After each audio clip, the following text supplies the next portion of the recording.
Chapter 641. After Zhang Yan dealt with Chu Changji and the other four, he flew through the clouds and returned to the sect. He sat down in the middle of the hall and ordered a boy to summon Chu, Wen, and Zhao, 3 people. He briefly recounted his journey and concluded, "The boat near the sea has been destroyed by me. Other than Chu Changji, whose whereabouts are unknown, the other 4 have been executed." After hearing this, the 3 of them were pleasantly surprised. They looked at Zhang Yan with eyes full of reverence. They didn't expect this sect master to be so amazing. Even when fighting 1 against 5, he could still win. Moreover, he didn't look tired at all. It seemed like he won easily. Only now did they have some understanding of this senior brother's ability. Chu Muran thought about it and went forward to cup his hands, man or head, since Chu Changji, Wang Guangyuan, and the others actually colluded with the northern demon cultivators, then this matter is definitely not related to Zhongtai's sect. Let's first confirm that those thieves used their names. I intend to spread this news to appease the hearts of the sects in the mountain. Zhang Yan nodded in agreement. Junior brother Chu's suggestion is correct. We need to make the sect calm down as soon as possible and cultivate in peace. We will do as you say. Zhao Gu raised his head. Senior brother, will Hui Xian elder come looking for us? Chu Muran stroked his beard and smiled. Junior brother, colluding with the North Sea demon tribe is a great crime. Even Hui Xian elder wouldn't dare to commit such a heinous crime. Zhang Yan smiled and said, that might not be the case. I heard fellow Taoist Yong mention this fellow Taoist Hui Xian, and I heard that his cultivation has already attained the 3rd level of the nascent soul realm. How could such a figure be restrained by ordinary rules? If I were him, I wouldn't have an excuse. I'll just find another one. Yuanying 3rd layer cultivators were different from ordinary cultivators. Other than Dong Tianjinren, no one could intimidate them. Just like Shen Baishuang, he was a cultivator from another continent and brazenly occupied an immortal city. However, Zhongtai's sect, which was nearby, turned a blind eye to him. If Hui Xian elder wanted to take revenge for his disciple, even if he didn't get entangled in this matter, he could still make a fuss elsewhere. This was just an excuse. Why would he be afraid that someone would appear and obstruct him? Hearing these words, Chu Mulan had just let go of his worries, but now he was back on alert again. Even Wen and Zhao's expressions grew tense. Looking at their expressions, Zhang Yan gestured with his hand and said in a clear voice, Junior martial brothers, you don't have to worry. I made my move.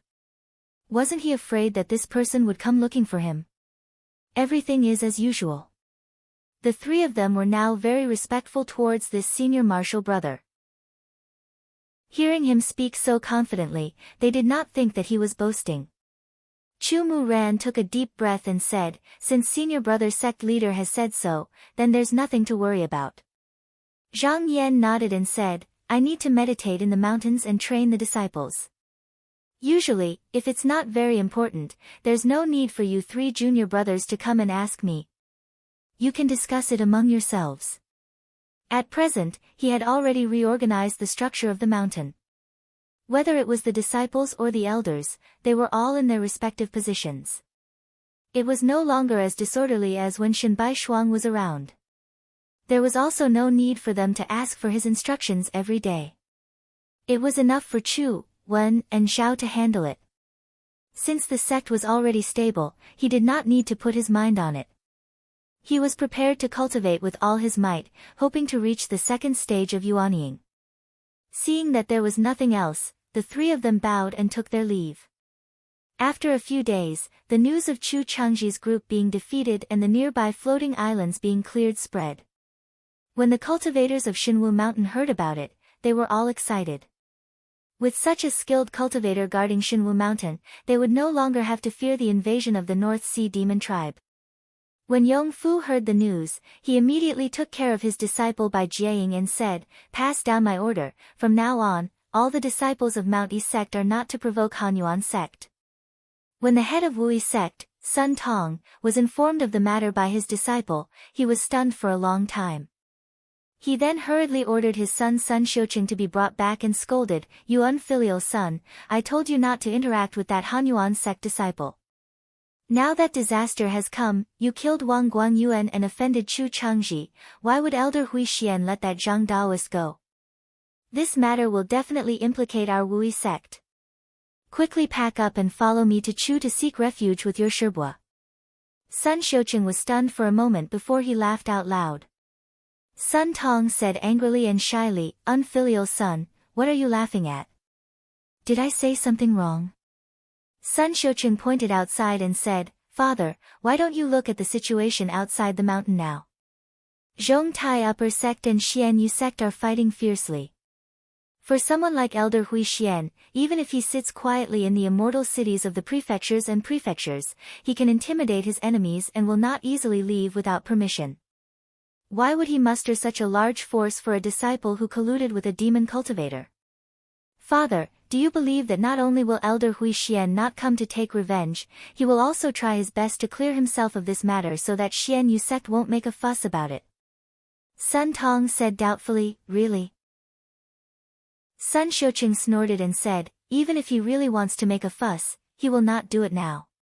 He will have to wait for the two sects to stop fighting before he can take action. These two sects have fought 3 times in 1,000 years, which one of them did not decide the victor within 30 to 50 years. At this point, he smiled again. In the past, those few lads from the Zhou family were arrogant, but now they also look like they are fawning over me.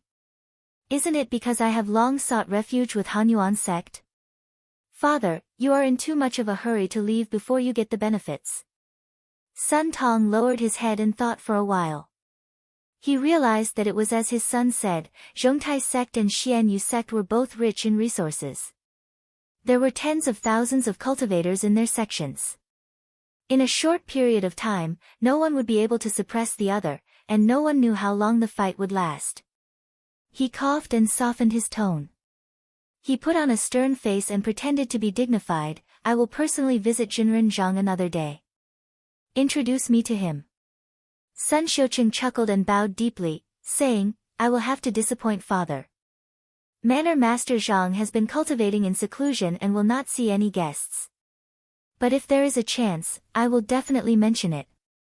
After Zhang Yan had been cultivating in seclusion, other than coming out once a month to check the disciples' homework, he almost never left the house.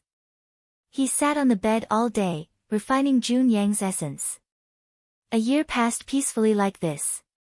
On this day, a boy outside the door reported, "Sect Master, Jinren has returned to the mountain. He is waiting outside the door." Zhang Yan's expression brightened, and he said loudly, "Quick, invite Zhang in." After a while, Zhang Boyan strode into the cave and bowed, saying, "Greetings, Manor Master." Zhang Yan looked at him up and down and smiled, saying, "Fellow Daoist, your cultivation seems to have improved."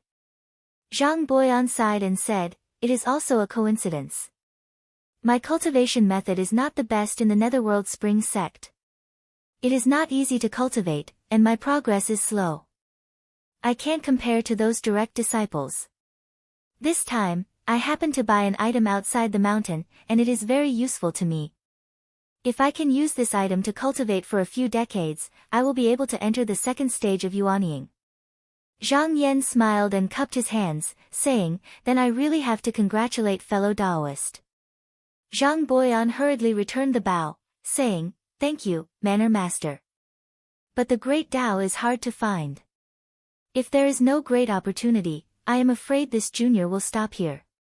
Zhang Yan nodded slightly. What Zhang Boyan said was the truth. Cultivating Tao cannot reach the heavenly cave, and one can only live for 1,000 years. Only by entering the elephant realm and continuing to cultivate, can one have the hope of breaking through the void and jumping out of this world. But since ancient times, there were very few people who achieved this. At this time, Zhang Boyan said again, "This time, I went out under the Manor Master's order. In a celestial city, I was invited to be a guest by a cultivator who called himself the 6th Prince of Chu. I stayed there for a few days, but I didn't expect to meet Wang Guangyuan's master, ancestor Hui Xian." Zhang Yan's eyebrows raised slightly, and he said in a deep voice, "Has this person ever been a friend?" Although Zhang Boyan left the mountain to buy pill materials, he did not go far after all, and was still within the borders of Chu. After Zhang Yan killed Wang Guangyuan and the other three, he was afraid that ancestor Hui Xian would harm him, so he sent a letter to inform him of this matter, and asked him to be careful. Zhang Boyan shook his head, saying, "Not really. He even said to me at the banquet that Wang Guangyuan deserved to be killed by Manor Master, and Chu Changji colluded with the North Sea demon tribe without permission, so he was expelled from the sect, and what happened in the future has nothing to do with him." Zhang Yan's thoughts changed. This Hui Xian ancestor seemed to be impartial, but he separated Wang Guangyuan and Chu Changji to talk about and not chase them out of the sect together. There was something worth pondering about. Zhang Boyan said, "Manor Master, here is another letter. The 6th Prince of Chu asked me to pass it to you." Zhang Yan took the letter, and opened it to take a look. What entered his eyes were some greetings and admiring words, written in flowery words, and written in 4 lines and 6 lines. He roughly glanced at it, and then skipped over it. As for the content after that, it was generally said that now the two sects were fighting for supremacy, and the battle was fierce. Hearing that the person in charge of Celestial City of Shinwu Mountain had profound skills, he invited him to contribute to the upper sect, and if he made a contribution, he would not hesitate to give him the title of a city. The wording of this letter was very careful, and written very politely, without the slightest intention of forcing him. Fight for Zhongtai sect.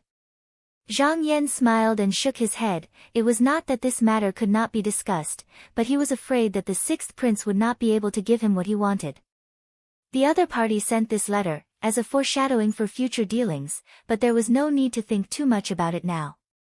He put the letter aside, and asked about matters that he was concerned about. Zhang, how many elixir materials have you bought on this trip?" Zhang Boyan replied solemnly, "With the token given by the Manor Master, I have traveled to various celestial cities in Chu for the past year. Other than 2 or 3 elixir materials that were not easy to find, I have found most of the items listed on the list. I was afraid that the Manor Master would need them urgently, so I rushed back first." He shook his sleeve, and a snow-white frost smoke flew out from it, and landed on the ground, rolling out several feet. He then clenched his fist, and kept the smoke, revealing hundreds of neatly arranged jade boxes. Zhang Yan's eyes flashed, and he stood up, walking to those jade boxes. He picked one up, opened it for a moment, and then carefully put it down, and stretched out his hand to pick up another. These elixir materials were related to the achievement of his Dharmakaya in the future, and he could not neglect any of them. He must personally see them before he could rest assured. Therefore, he opened every jade box, and carefully examined them. In the end, he secretly nodded, and thought, Dongshin continent is indeed several times bigger than Donghua, with vast land and abundant resources, and there is also a celestial city, a place where treasures of heaven and earth gather. After these elixir materials are refined in the furnace, it is enough for me to use for more than 20 years, but the 2 or 3 items that are missing need to be found as soon as possible, and cannot be delayed any longer. Chapter 642. Zhang Yan calculated in his mind. Currently, he only lacked 4 ingredients, the Panchan pill, the hidden lotus, the snake ring jewel, and the ghost sunflower. The Panchan pill was formed in the belly of a venomous bug. It wasn't safe to have only 1 golden spider. Thankfully, Zhang Boyan had caught a few more along the way. After feeding them with the silk hibiscus seed, it would take at most 10 years to condense a pill pearl. As for the other 3, he needed to find other avenues. Zhang Boyan said, "I have seen many cultivators from the Dongshin continent looking for rare treasures. Most of them offered rewards and enticed them with benefits. With the celestial city in your hands, you might as well follow suit. I believe you will be able to gain something." Zhang Yan nodded and said, "Daoist Zhang's reminder is correct. I've thought about this before, but with Wang Guangyuan and the others stirring up trouble here, I'm afraid that they'll play tricks on the side and it won't be good, so I didn't put it into action. Now that Wang Guangyuan is dead and Hui Xian has expelled Chu Changji from the sect, there shouldn't be any worries in the near future, so I can give it a try. However, I still need to trouble Taoist Zhang to go somewhere else, so that we won't waste any time. Zhang Boyan cupped his hands and said, I can leave now. Zhang Yan thought for a while and said, Zhang, there is no hurry. I have been reading the ancient books in the city and found some clues. Rumor has it that someone has seen the ghost sunflower in the east of the Luoduan Mountains. Why don't you go there? Luoduan Mountains were the dividing line between Mount Wu and the east and west. The east was not as densely populated as the west. It was a barren land filled with poisonous insects and fierce beasts. Zhang Boyan laughed, if there is really it in Mount Wu, it will be very easy. I will definitely get it for you. He had traveled almost all the celestial cities in Chu in the past year. However, Chu was ruled by the Zhongtai sect. The disciples of this sect were arrogant when facing cultivators from other sections. Only when facing a Yuanying Taoist like him did they restrain themselves a little. However, because of his cultivation, every move he made was watched. He couldn't let go of his hands and feet, but he didn't have to worry so much when he went to an isolated place. Zhang Yan smiled and said, fellow Taoist, it's not easy for you to cultivate outside. My cave abode on Sangzhu Peak has already been repaired, so I'll lend this 7 treasures great pagoda to you. He pointed with his finger, and the pagoda outside his body turned into a stream of light, shrinking to a height of half a foot. He held it in his palm and handed it over. Zhang Boyan didn't refuse. After expressing his gratitude, he took the great pagoda pavilion and bowed deeply before leaving the mountain. After watching him leave, Zhang Yan was about to enter the hall. Suddenly, his mind moved, and his expression showed that he was listening attentively. After a long while, he slightly frowned and said to himself, Python tribe, just now, it was Dragon Carp Lyran who sent him a telepathic message, telling him that there were a few core formation demon cultivators coming to the Divine House Mountain, but they were all captured by him. Not a single one was left out. Zhang Yan thought to himself. While the North Sea Taoist tribe might not be able to do much because they were wary of the 5 great sects of the Dongxing continent, they would still be a problem. Even with the dragon carp's protection, the sea was vast, and it was inevitable that they would slip up. If they caused trouble from time to time, he might have to deal with it himself. He thought for a moment. Then, he barked at Jiang He, who was at the foot of the mountain, where is Lu Changsu? As soon as his voice rang out, a white light rose from the waters and a burly figure appeared, kneeling before the peak and greeting respectfully, this little demon greets you, Prefecture Master. Zhang Yan invoked a hand seal, and with a flash of white light from his sleeve, the 72 10,000 beasts sleeping moonstreamers flew out at once and stuck themselves in the empty space in front of him. Clasping his hands behind his back, he said, I'm handing over the 200,000 demonic soldiers to you. Find a body of water outside the North Sea and stay there. Stop any demonic cultivators coming from the north, and do not let them enter the Divine House Mountain realm. Lu Changsu's subordinates were all of the marine race, and even if there were no islands to stay in, they could still come and go as they pleased. Moreover, if the formation was not used for a long time, it would be rather rusty. Letting them go back was killing 2 birds with 1 stone. Lu Changsu, however, was a little uneasy. After hesitating for a moment, he carefully said, Prefecture Master, the North Sea seems to have one of the 8 great demonic tribes of the North Sea continent, the Python tribe. I'm not afraid, but I'm afraid that I'm not strong enough and will ruin your plans. Zhang Yan smiled, you don't have to be afraid. Fellow Taoist Ji is also there. You only need to take care of some of the small fries, it will take care of those who are slightly skilled. Only then did Lu Changsu feel relieved. He kowtowed and said, I understand, I'll leave now.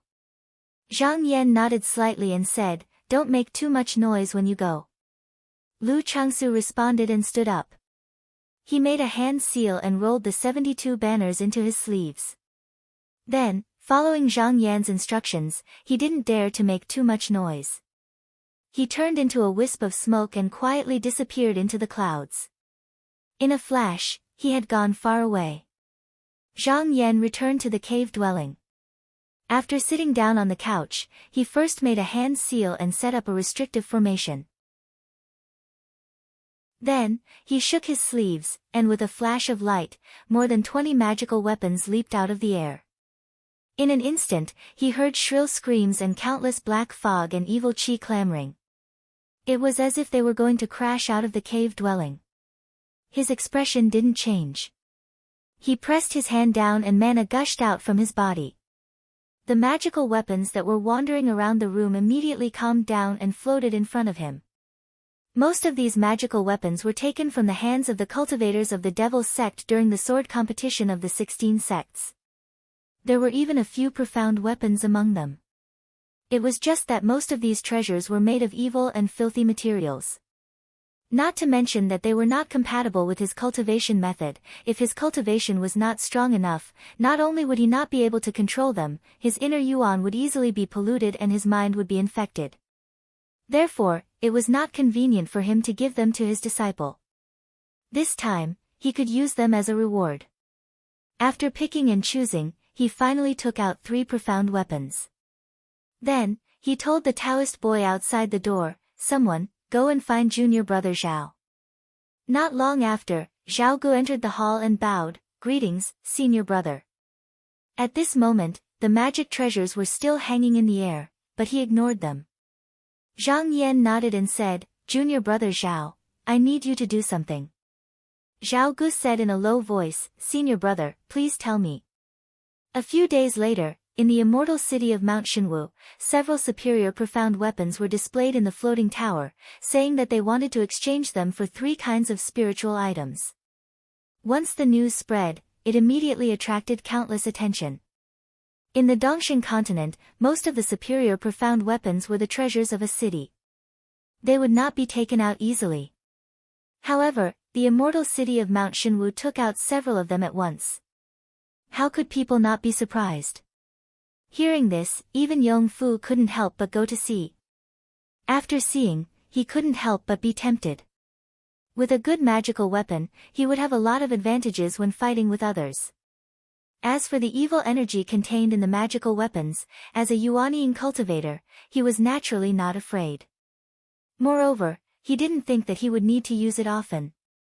However, he didn't have what Zhang Yan needed, so he wrote more than a dozen letters and asked his close friends. The immortal city of the Divine House Mountain immediately became much more lively. Many cultivators heard that this place could actually be exchanged for high-grade profound level weapons, and they all came because of its reputation. Unfortunately, after half a month, no one was able to exchange the medicinal materials that Zhang Yan needed for a magic weapon. On this day, a man and a woman came to the city. The woman's body was lithe and graceful, and her figure was soft and beautiful. She was about 20 years old, and her hair was tied up in a bun. Her eyes were especially bright, and although her clothes were ordinary, her beauty was natural, and it was difficult to conceal her beauty. The man was dressed like a Taoist. He had a head full of silver hair, but his face didn't look old at all. Between his brows, there was a faint sense of awe-inspiring spirit. As the two walked, they attracted the attention of the cultivators on the way. The two seemed to be used to people's attention. After they got off the flying car, they went straight to the floating tower. When they entered the tower, they said that they wanted to see the 3 magic weapons. The Taoist in charge could see that the 3 of them were not ordinary people. He said, "I wonder if the 3 of you have brought the spirit herbs that the city lord needs?" The woman said, "The 2 of us also passed by here. We heard that in this immortal city, we can exchange spiritual items for profound weapons, so we rushed here." "What are the requirements?" The Taoist in charge said, "There are 3 spirit herbs that the city lord needs. 1 can be exchanged for a treasure. They are the hidden earth lotus, the snake ring jewel, and the ghost sunflower." The woman smiled and said, "I've heard of the hidden earth lotus, and I happen to have it with me."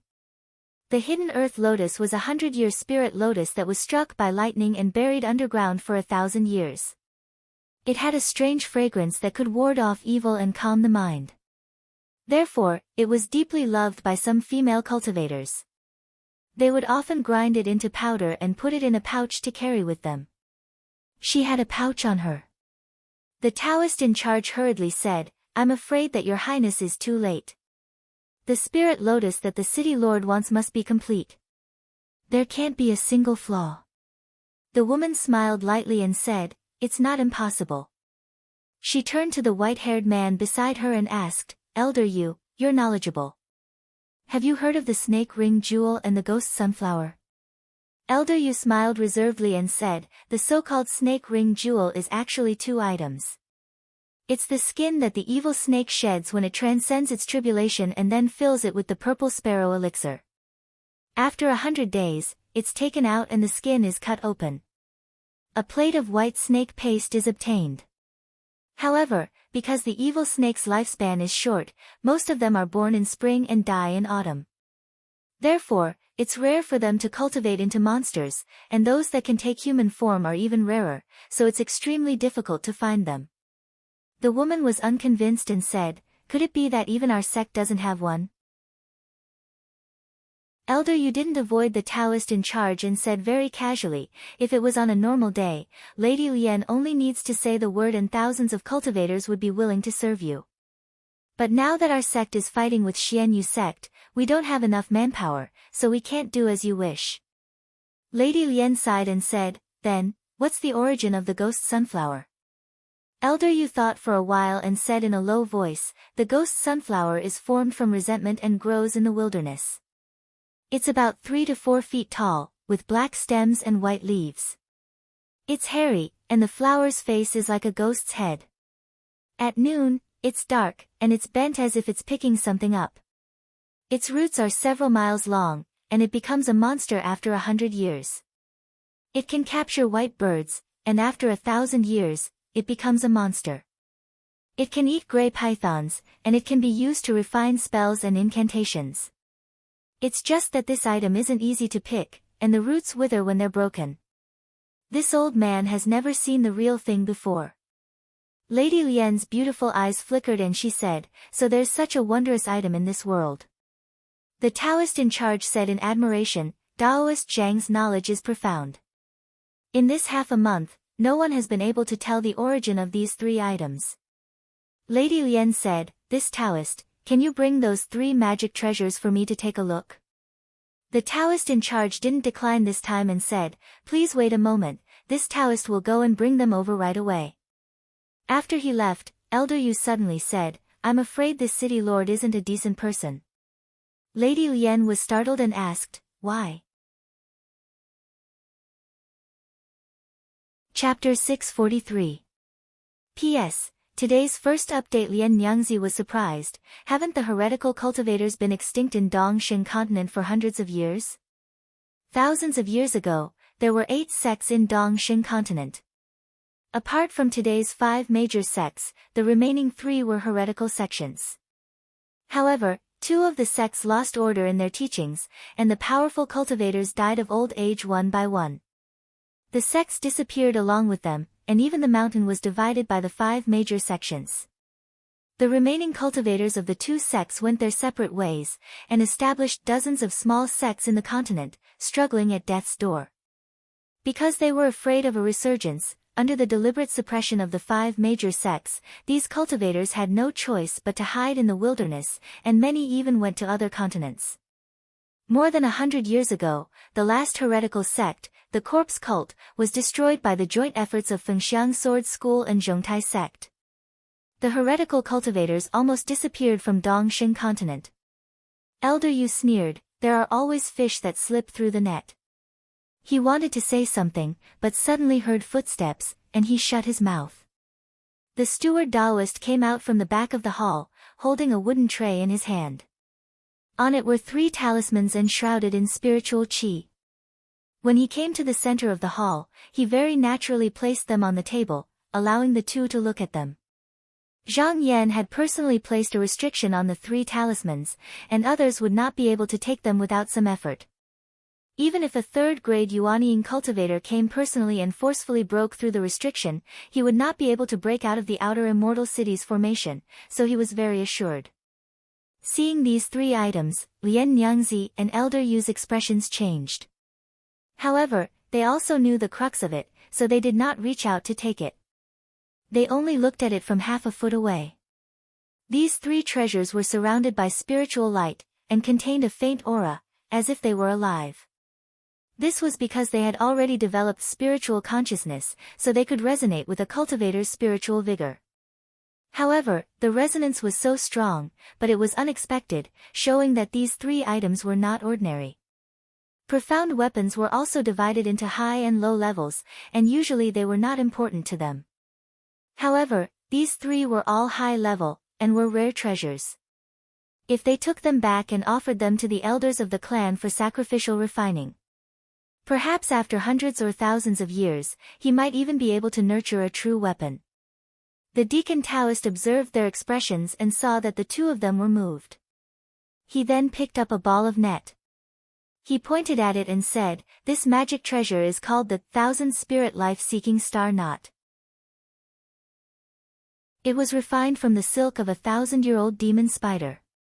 Even divine weapons and flying swords couldn't cut through it. If a cultivator fell into it, his soul would be taken away immediately.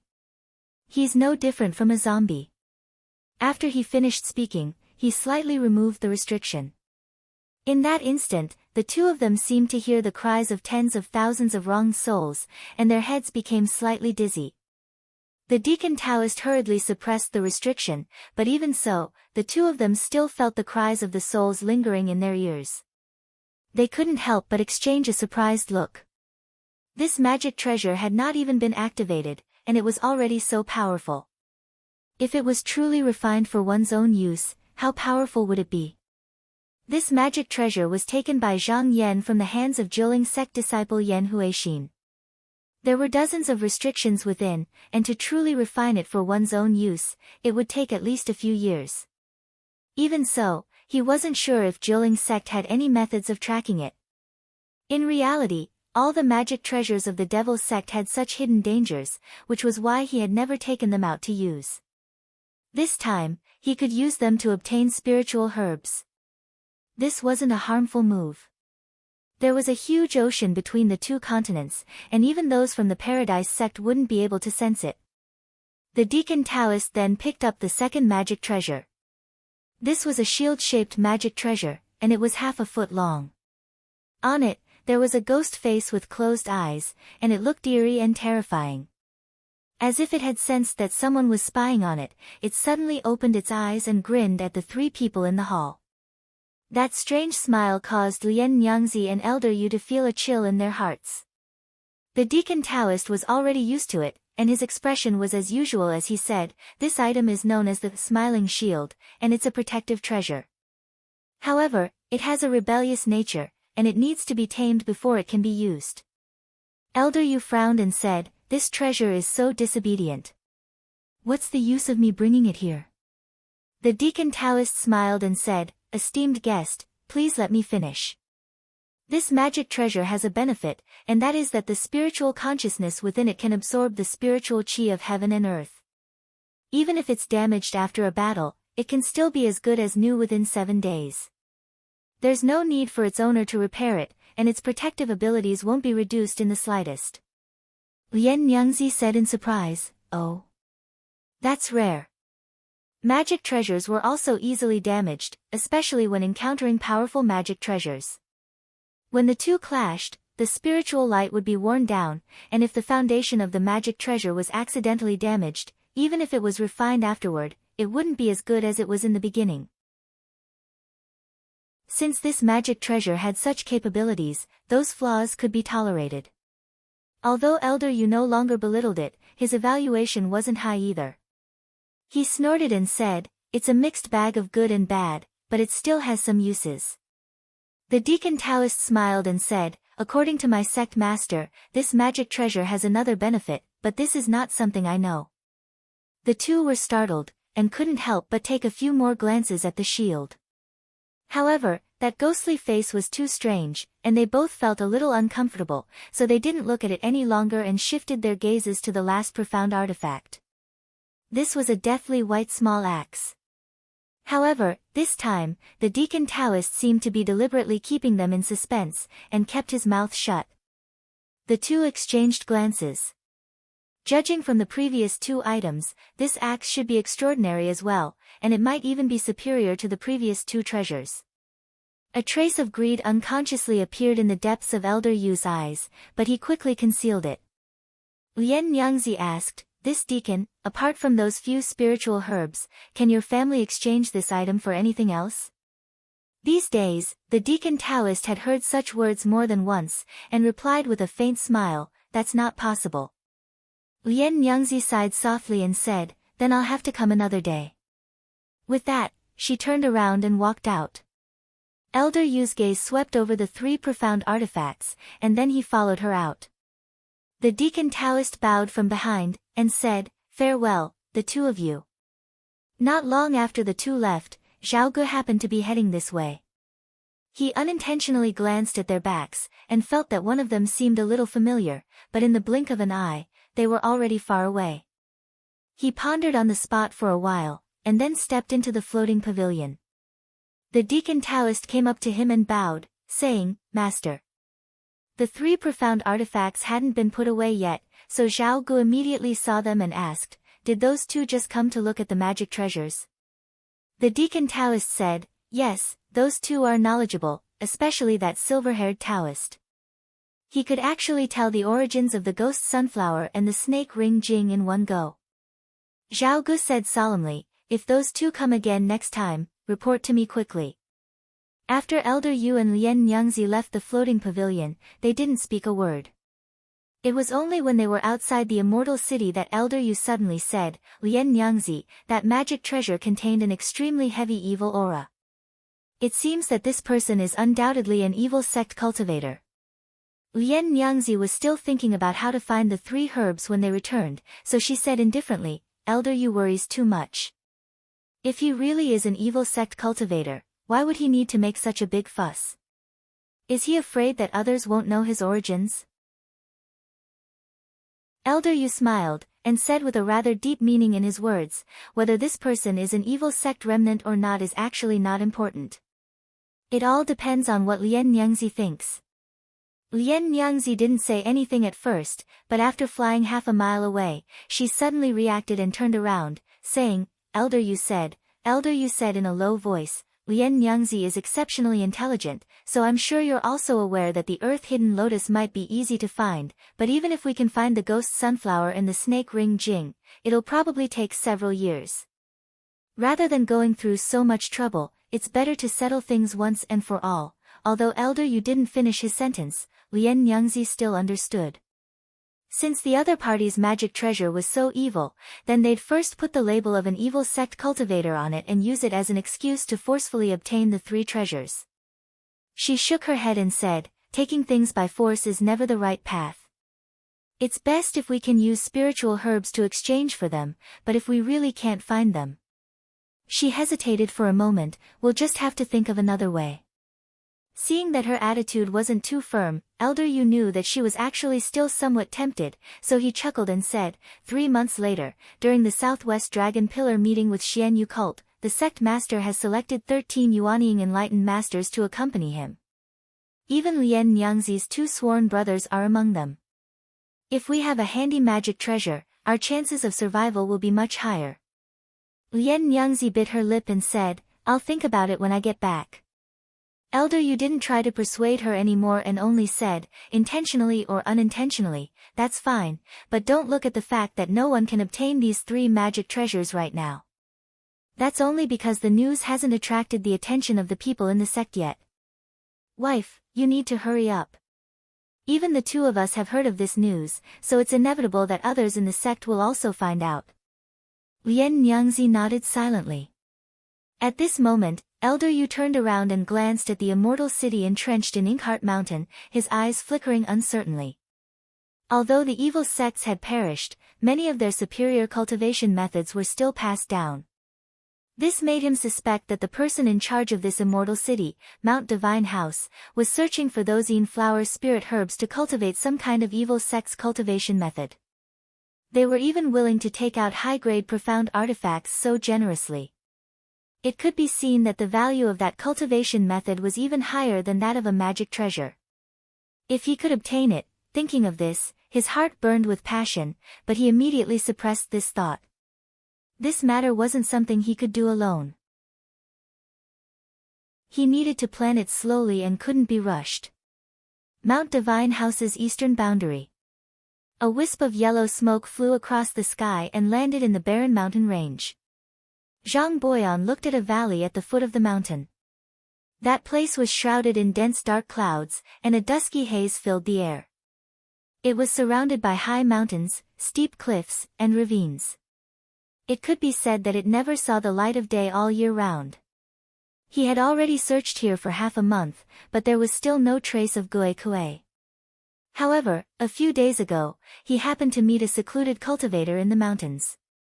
After spending half a day in his cave abode, he was told by this person that there was an ancient desolate tomb here that might have what he was looking for. But when he arrived here, he discovered that the yin qi here was condensed. If one's cultivation was slightly weaker, they would be infected and their Tao body would be ruined if they got close. A look of joy appeared in his eyes. Ordinary cultivators would avoid such an evil place, but for an elder of the Nether Spring sect like him, it was rare. With a strange howl, his body swayed, and hundreds of demons flew out from behind him. They all landed in the valley and swallowed the yin qi in large mouthfuls as if they had obtained some great tonic.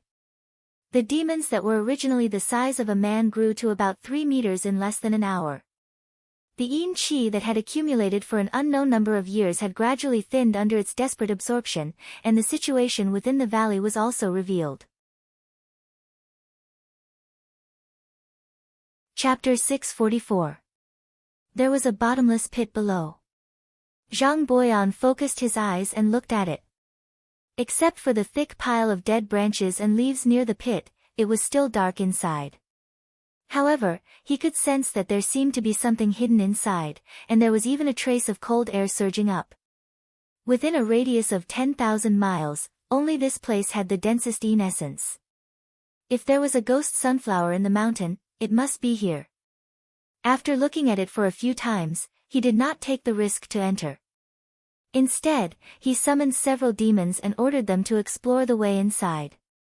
After the 7 demons got his order, they jumped into the deep pit. After a while, he suddenly felt a sense of alarm in his heart. His eyes flashed and he immediately cast a spell. However, after calling several times, there was no movement. Zhang Boyan snorted. Even if the demon was scattered, it could gather again. At this moment, the connection between him and the demon was clearly not broken, but he could not summon it back. In such a situation, it could only be that it was trapped by something. He immediately leaped into the air and circled around the pit. Then, he stood in the air and made a gesture. This was a supernatural power that he had learned after following Zhang Yan. However, just as he was about to use it, his movements paused and he shook his sleeves to disperse the supernatural power.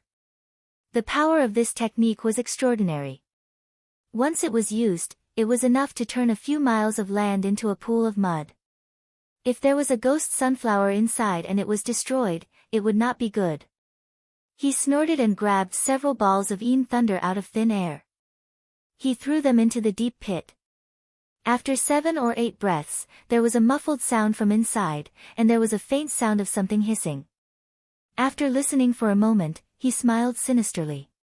His body turned into yellow smoke and suddenly flew away from the original place.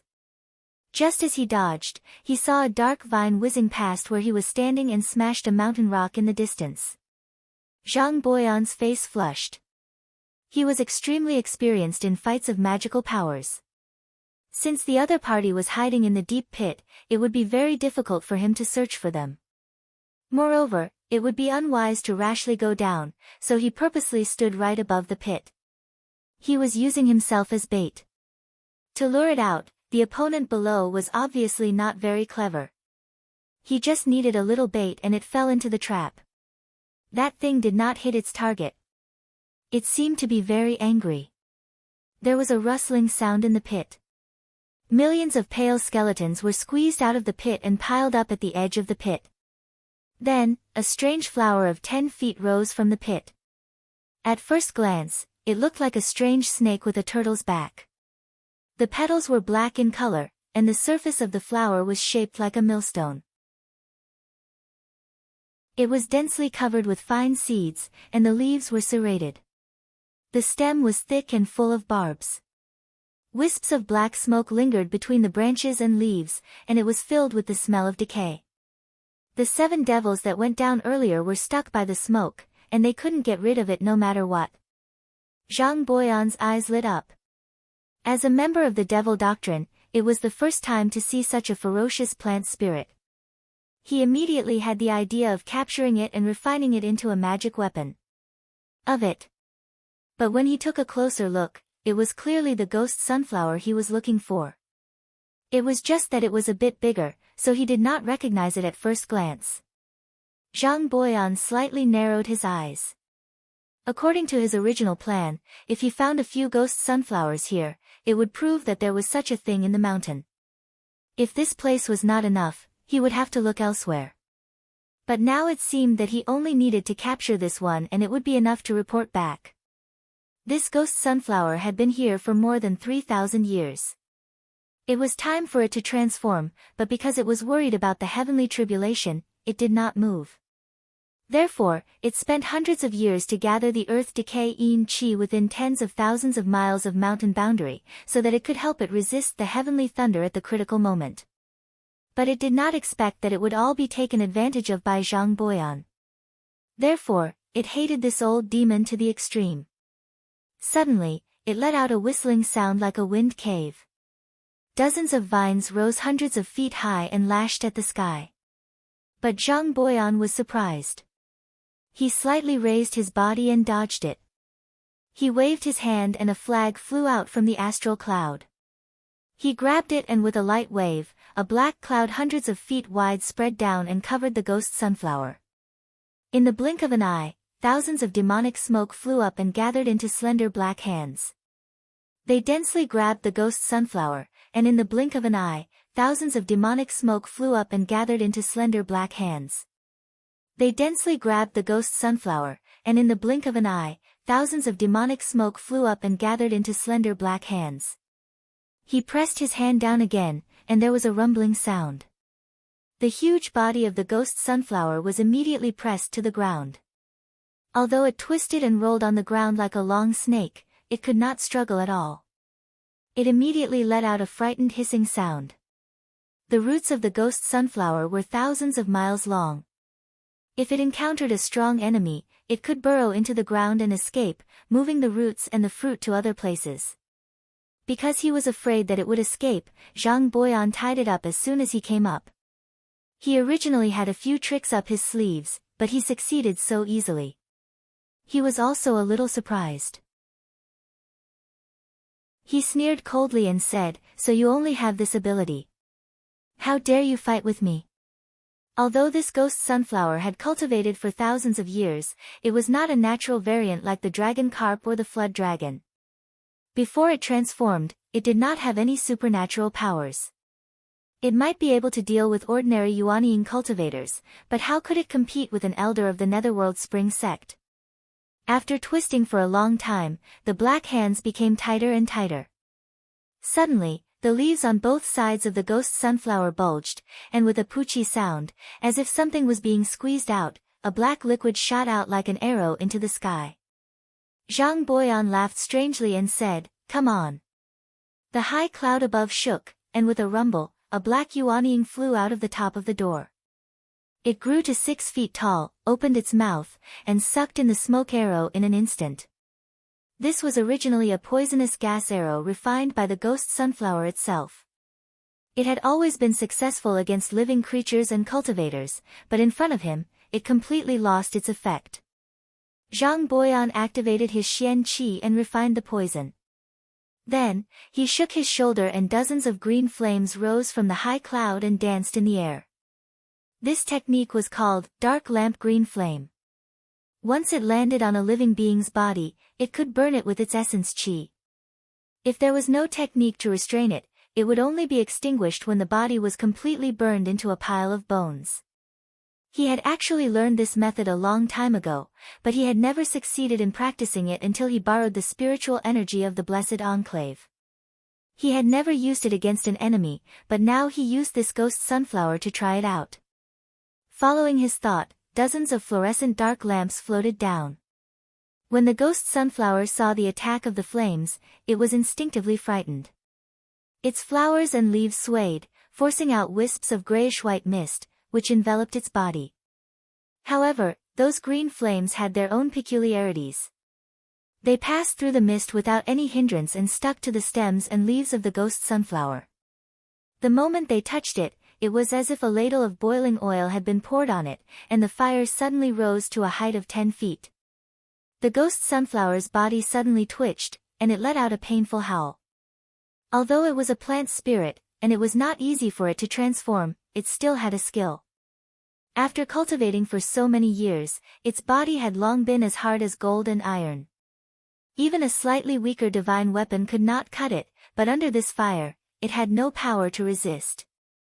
After struggling for a while, the flower's surface suddenly opened up, and a plume of white smoke came out. Standing on top of it was a green-haired boy with a ponytail. He looked at Zhang Boyan hatefully and shouted at him, "I have no enmity with you, why do you want to harm me?" Zhang Boyan knew that it was his primordial spirit that had flown out. He revealed a hideous smile and said, "My sect master needs to borrow your body to refine pills. Don't pretend to be innocent. Just look at the millions of bones here, and most of them are human bones. I know you are not a good person." The boy's face turned pale. He hesitated for a while, and finally gritted his teeth and said, "Today, I know I can't avoid the disaster. If you have a way to turn me into a human, what's wrong with giving this body to you? Otherwise, I'd rather break my own roots and let my primordial spirit vanish than do what you want." Once the ghost sunflower's roots were broken, it would be completely useless. Zhang Boyan narrowed his eyes and did not speak for a long time, as if he was seriously considering it. After a while, he seemed a little reluctant and said, "Fine, I'll agree to it." The ghost sunflower was not at ease, and said, "First, make an oath." Zhang Boyan did not hesitate and immediately made an oath.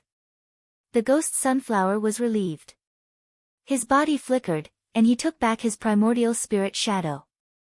Then he saw his 10 feet tall body slowly shrink, and finally it was only 3 feet tall. Zhang Boyan raised his hand, and first took back the dark lantern. Then, he shook his sleeves, and the thousands of black hands suddenly turned into several.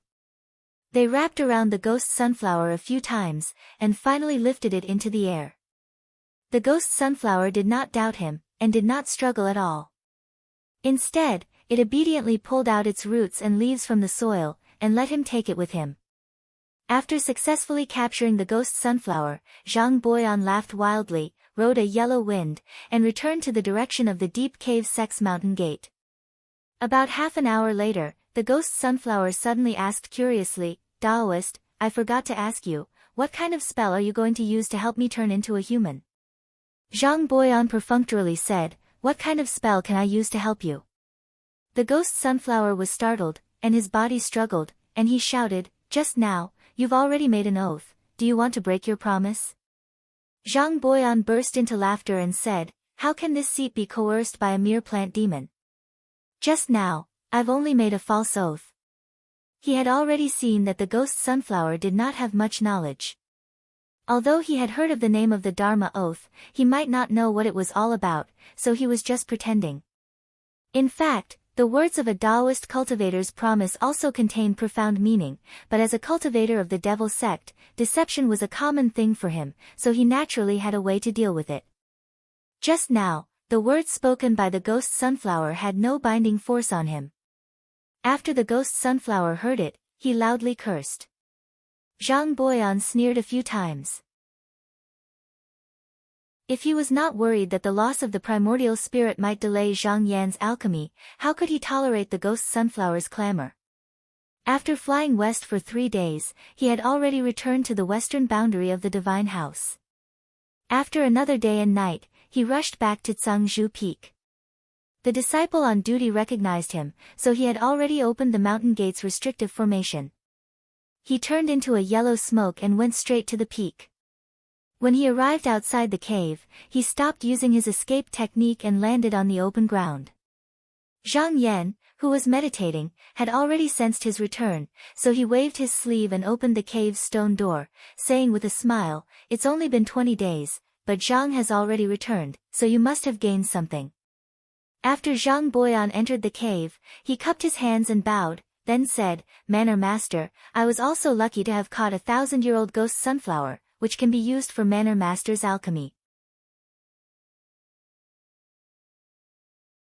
Chapter 645. 2 months later, Lady Lian once again came to Blackheart Mountain. This time, she brought a total of 12 hidden earth lotuses. Once she entered the floating tower, she took them out and said, "Taoist, do you think I can exchange these lotuses for a magic treasure?"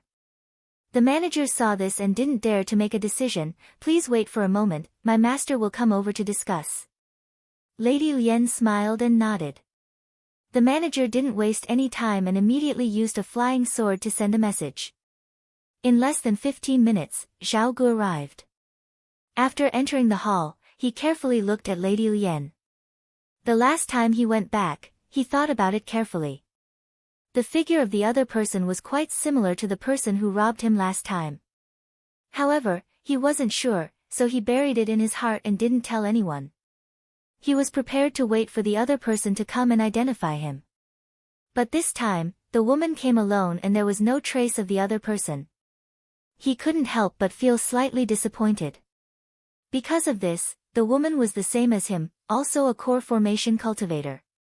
She greeted him politely and then introduced herself. Lady Lian also greeted him politely.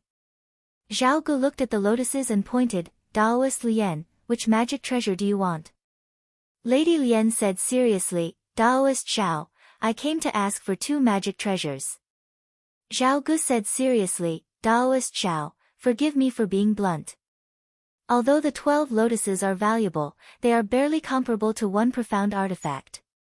2 is impossible." Lady Lian shook her head, "No, I can give the 12 hidden earth lotuses to your city lord. I only ask that you lend me 2 magic treasures." "Lend?" Zhao Gu was startled. He didn't expect her to make such a request. He pondered for a while and said, "Taoist can wait for a moment. I need to report this to the sect master before I can reply." Lady Lian smiled and said, "Of course, this servant will wait here." Zhao Gu didn't say anything more. He turned around and went to Cangzhou Peak to find Zhang Yan. Lady Lian sat quietly and waited. This time, in order to find these lotuses, she used a lot of her connections. Then, she talked about it with a close friend. The latter thought, if it was just to deal with the Dragon Pillar Assembly, there was no need for him to exchange spiritual herbs. He could just borrow them for now. He could think about it later. In any case, when the Dharma treasure was in his hands, then it would be up to them to decide. Or he might as well borrow it and not return it. With the power and influence of the Zhongtai sect, it was not impossible. Hearing this reminder, Lian Nyingzi was like dispelling the clouds and seeing the sun. He also felt that this was a good idea. After all, other than being difficult to find, the true value of the crouching earth lotus was incomparable to that of a profound weapon. However, in the next moment, Zhao Gu turned back and said, "My sect master invites fellow Taoists to come over for a chat." Lian Nyingzi stood up. Wan Fu said, "Thank you for the trouble." Zhao Gu said, "I don't dare. Fellow Taoist, please follow me." He made an inviting gesture and immediately led the way.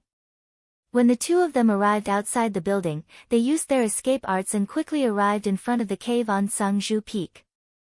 The Taoist boy outside the door said, "The sect master is waiting for the 2 of you." Lian Nyingzi followed Zhao Gu into the cave. After walking for a short while, light appeared in front of her eyes. She saw a handsome Taoist sitting on a stone lotus, his body overflowing with spiritual qi. She couldn't help but be shocked. Because of what Elder Yu said earlier, she thought that this Taoist Master Zhang was a heretical cultivator. She didn't think that the other party was shrouded in spiritual clouds, his aura was pure, and his spiritual breadth was vast and broad. With one look, she could tell that he was from the orthodox path. After calming down a little, she came up and greeted, "This servant Lien Murong greets sect master Zhang." Zhang Yan smiled, "Fellow Taoist Lien, please sit." After Lien Nyangzi sat down, he asked again, "Fellow Taoist, junior brother Zhao has already told me why you're here. I just need to ask one more thing. May I know what you're borrowing this Dharma treasure for?" When Lien Nyangzi came, she had already anticipated that Zhang Yan would ask this question. After all, if she borrowed someone else's Dharma treasure and used it to commit evil, wouldn't she be taking the blame for someone else? Therefore, asking about the situation was also part of the question. She answered unhurriedly, "I won't hide it from sect master Zhang. My Zhongtai sect and Xianyu cult have always had enmity. These past few years, the disciples of the two sects have crossed swords several times, but there was never a clear victor. 2 months from now, there will be a battle in the southwest. 2 of my sworn brothers will also be accompanying me, so I wanted to purchase some protective items for them to increase their chances of winning." For a moment, Zhao Jiyi's expression became somewhat unnatural. He took a deep breath and said, "So fellow Taoist Lien is a disciple of Zhongtai sect?" Lien Nyangzi smiled sweetly and said, "I'm not a disciple of the sect, but I can still be considered a member of the sect." At this point, she paused for a moment before continuing, "My master is the Zhongtai sect master." Zhao Gu immediately revealed a look of surprise. There was a reason why Lien Nyangzi used this identity. Although the Shenwu mountain was located in a remote area, Zhongtai sect was still its superior sect in name, and it was also one of the 5 major sects of the present age. Borrowing this name, it would be much easier to negotiate the conditions. However, she had a sense of propriety and didn't put on an arrogant and bossy appearance. If she did, others would suspect that she was here to embezzle the transcendent artifact and not to have a good discussion. If she had the heart to resist, then it would be inappropriate. At this moment, seeing that Zhao Gu was moved, she also felt a bit proud in her heart. However, when she saw that Zhang Yan's expression did not change at all, this little bit of joy had to be put away. She thought to herself, this Zhang Jinren really can't be underestimated. She was well aware of her own situation. Although the disciples in the sect treated her with respect, if they were to really compare, they might not really like her. This was because her husband had more than 60 concubines, but she hadn't given birth to a son or a daughter, so she wasn't really favored by him. Zhang Yan did not need to think too much to know that this Lien Nyangzi's status in Zhongtai sect was not high. Otherwise, why would she need to come here to trade for a talisman? However, even if the person who came was the favored concubine of Zhongtai sect, his attitude would not change even a bit. He pondered for a moment, then said with a smile, "I can lend you the talisman, but I have a condition." Lien Nyangzi's spirit was lifted. "Sect head Zhang, please speak." "Zhang Yan, please ask fellow Taoist Lien and your sworn brothers to come here in person. Only then can you borrow it." Lien Nyangzi's body slightly straightened. She raised her voice and asked, "Is Jinren afraid that I will borrow it and not return it?"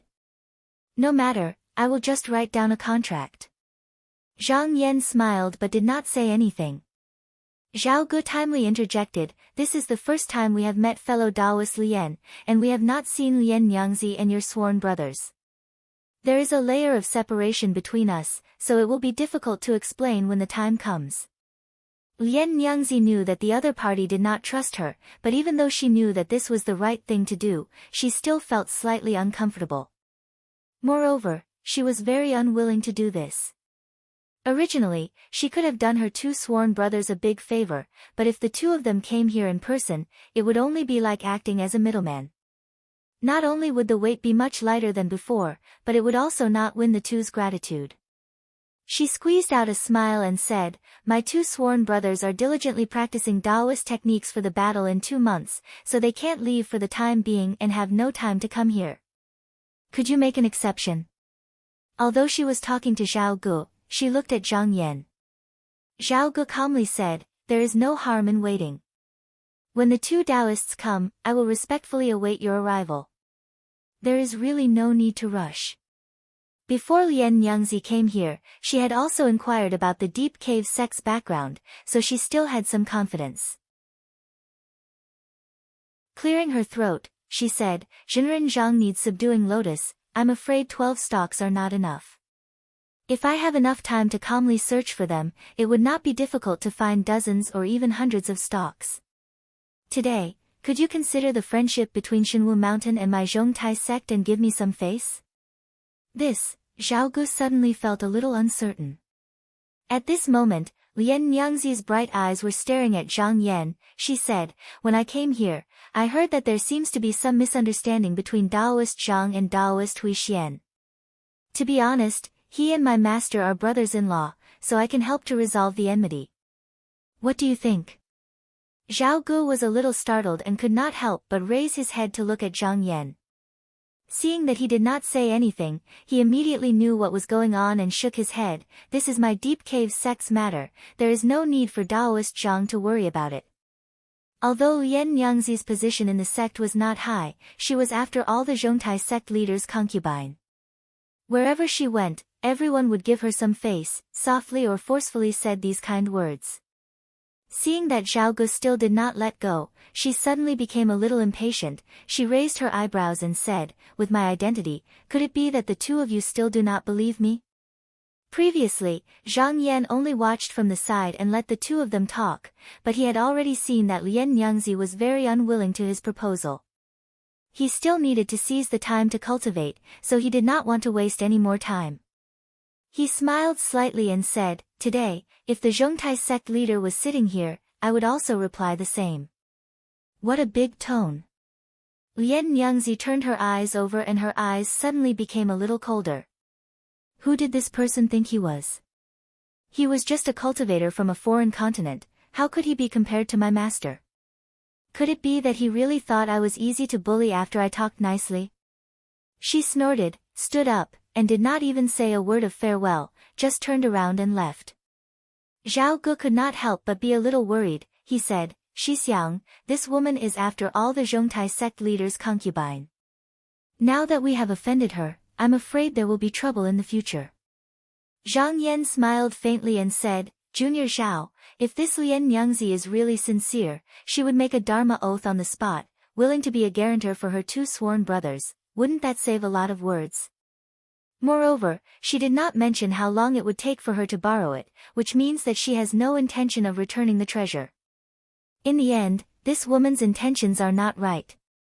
In my opinion, even if she borrows the treasure, when you come to ask for it in the future, you will definitely use all kinds of excuses to refuse. At that time, what is the difference between that and taking it away?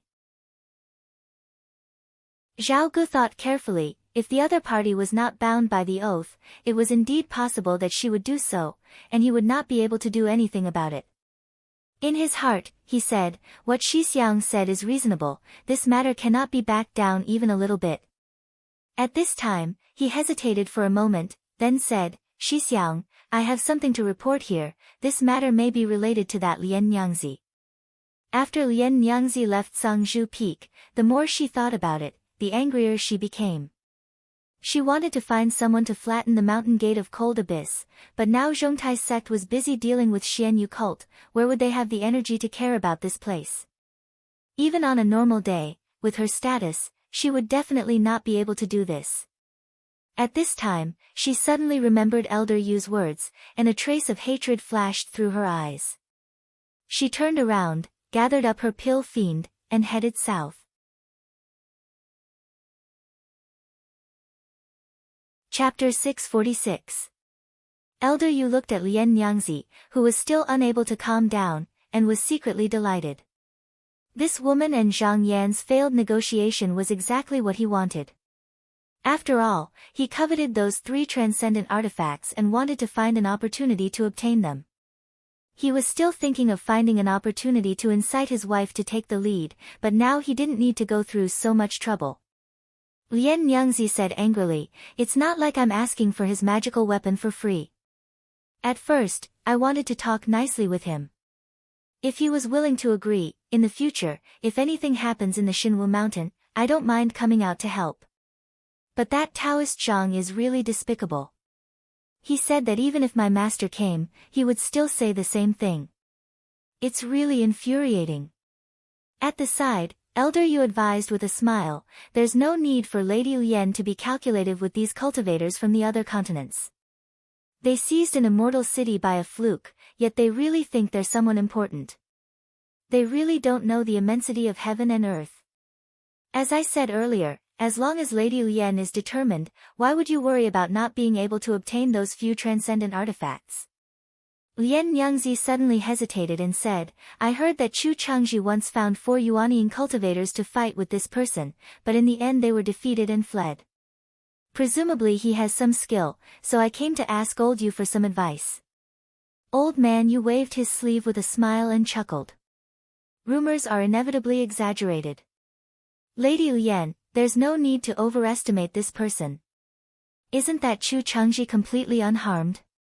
As for Wang Guangyuan, he had only reached nascent soul a few years ago, so how much cultivation could he have? That Jiang fellow is famous for his escape technique, but I've never heard of him having any other abilities. As for the evildoer from the demon division, there's no need to worry about him. Lian Nyangzi thought for a moment, then nodded lightly, temporarily accepting this explanation. Elder Yu's words seemed nonchalant, but his eyes flickered. This statement was only meant to bully a core formation cultivator like Lian Nyangzi. If it was any of the Yuanian cultivators he was familiar with, they wouldn't dare to boast that they could fight against 5 people by themselves. Not to mention that Zhang Yan had casually taken out 3 high-grade profound weapons. His strength was definitely not to be underestimated. The reason why he said these words was only to help dispel Lian Nyangzi's misgivings and make her willing to take the lead in this matter.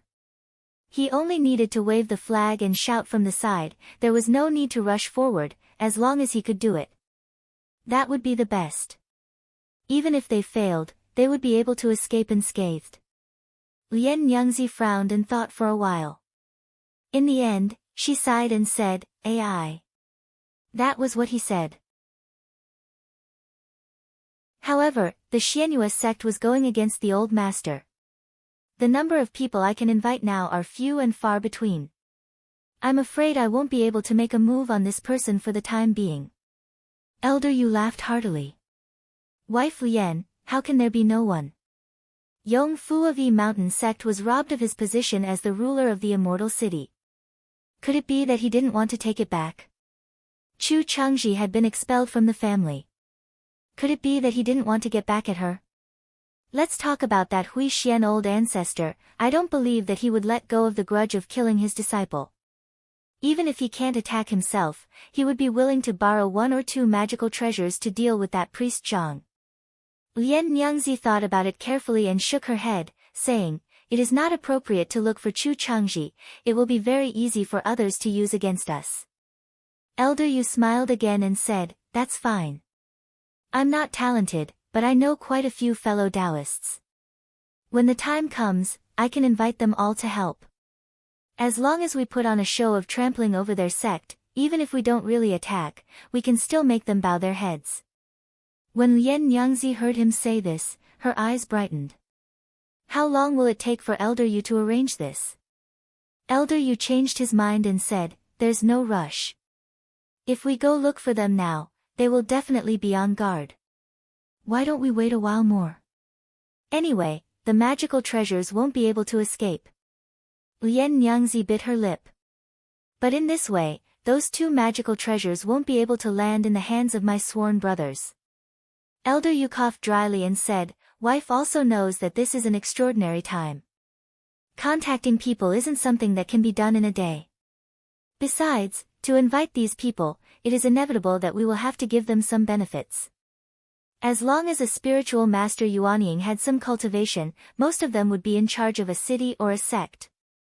Usually, they would be in separate places, guarding their sect. If these people didn't have the fate or sufficient benefits, it would take at least a year to gather them in one place to work. Chu Changji, for example, as a disciple of Hui Xian's ancestor, could be said to have an extremely wide network of connections. However, in a hurry, he could only find the nearby Daoist Jiang to make up the numbers. If it wasn't for the help of the two Yu clan demons from the North Sea, only he and Wang Guangyuan would be able to go into action. Lian Nyangzi waved her hand and said, "Forget it. Since it can't be rushed, there's no harm in planning it slowly. I can even wait for 3 or 4 years. What I'm worried about is that when my sisters hear of this news, they will act immediately and exchange the 3 magical treasures first." Elder Yu laughed, looking as if he had a card up his sleeve. "Wife Lian, you're too closely involved in the situation to see clearly. Which of those 3 spirit herbs is easy to find? Without several years of time, who can say for sure that they can be found? Not to mention other items, just that earth-crouching lotus, didn't you sweep clean the sect's original stash?" With this reminder, Lian Nyangzi also came to a realization. The things that Zhang Yan needed were all rare and hard to find. Even she had spent a great deal of effort to find 12 earth-crouching lotuses. As for Shi Huanjing and Gue Kue, there was no clue at all. Even if her sisters found them, they wouldn't be able to do it in a short period of time. At this time, Elder Yu suddenly said, "Wife Lian, can you inform the elders that all the immortal cities in the north of Great Chu are not allowed to trade with the immortal cities of Black Heart Mountain? As time passes, there will definitely be internal strife in the Divine House Mountain, and it will be easier for us to deal with them in the future." Lian Nyangzi said in surprise, "What's the use of this?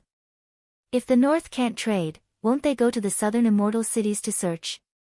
Elder Yu said in a low voice, "If they have the guts to enter deep into my Great Chu blessed land, then that's exactly what I'm looking for." Lian Nyangzi seemed to have thought of something. She looked at Elder Yu a few more times and sighed softly, "Elder Yu, it's better to restrain some things." Elder Yu laughed softly, "Don't worry wife Lian, I know what I'm doing." After discussing this matter, Lian Nyangzi was in no mood to stay any longer, so she bid farewell and left. After sending her off, Elder Yu told the servant girl in the hall, "Go and find third master." Not long after, a cultivator walked into the hall with large strides. This person looked exactly the same as Elder Yu. As soon as he entered, he said loudly, "Eldest brother, do you have any business for this little brother to do?" Elder Yu raised a cup of fragrant tea and took a sip. He said unhurriedly, "Third brother, I have to deal with a few people in the next few months. Keep your spirits up and pay more attention to the Divine House Mountain. If anyone goes south, don't be polite. Just do it, but remember not to expose your identity." The cultivator said excitedly, "Don't worry, eldest brother, this little brother is already familiar with this. I won't cause any trouble for eldest brother." Elder Yu squinted his eyes and smiled, "That's good. Third brother, it won't be long before our Yu clan's opportunity comes." 2 months later.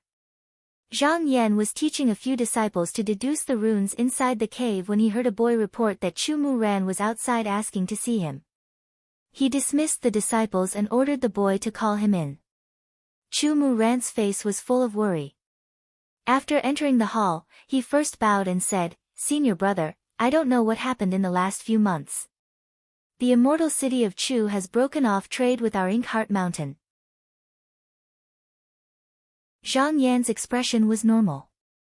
He asked, "Did you find out the reason?" Chu Mu Ran hesitated. "Junior brother Zhao has secretly asked someone to investigate. It seems that a noble from the Zhongtai sect is obstructing us." Zhang Yan's eyes flashed slightly. Chu Mu Ran bowed, "This little brother doesn't know what to do. Please make a decision, senior brother." Zhang Yan thought for a moment and said, "Junior brother, don't be anxious. This matter is easy. Arrange for someone to take my message to the West Sea Realm Celestial Civ sect. If there's anything we need, we can buy it there. There's no need to go to Chu." Chu Mu Ran was startled and said hesitantly, "Although the Celestial Civ sect is tens of thousands of miles away from Chu, it is still a superior sect of the Zhongtai sect." "If they are unwilling," Zhang Yan said, "how do you know if you don't try? If there's no other way, go south. There are several immortal cities in the south vast sea realm. If that doesn't work, go to the Wu country." I heard that no matter who comes, they can trade with each other. As for the specifics, junior brother, think about it yourself. There's no need to ask me. Chu Ran thought for a while and felt that this was the only thing he could do for now. If he headed south to the trade fair, he would definitely be at a disadvantage without the protection of the sect. However, it was still better than being trapped in the mountains. After bowing to Zhang Yan, he left. Not long after he left, a boy came in and said, Sect Master Yong of the E-Mountain sect requests an audience. Zhang Yan, invite him in. Yong Fu walked in and greeted Zhang Yan first. After taking a seat, they exchanged a few words before saying, I'm here to bid farewell to Sect Master Zhang. After I've settled the matters of the sect, I'll leave for Chu. However, I don't know if I'll be able to return. Sect Master Zhang, please take care of the disciples of the E-Mountain sect. Zhang Yan sensed that there was something strange in his tone and asked, what happened? Yong Fu sighed and said, 10 days ago at the Southwest Dragon Pillar meeting, the Upper Zhongtai sect was defeated. 12 Yuanying cultivators died in battle, and only the sect master returned. However, Xian Yu sect didn't fare too well either. 9 of them died, and I heard that the sect master also suffered serious injuries. Now, the Upper Zhongtai sect is gathering our Yuanying cultivators everywhere, hoping to win back the city at the Northwest Dragon Pillar meeting in 16 years. Zhang Yan was surprised in his heart.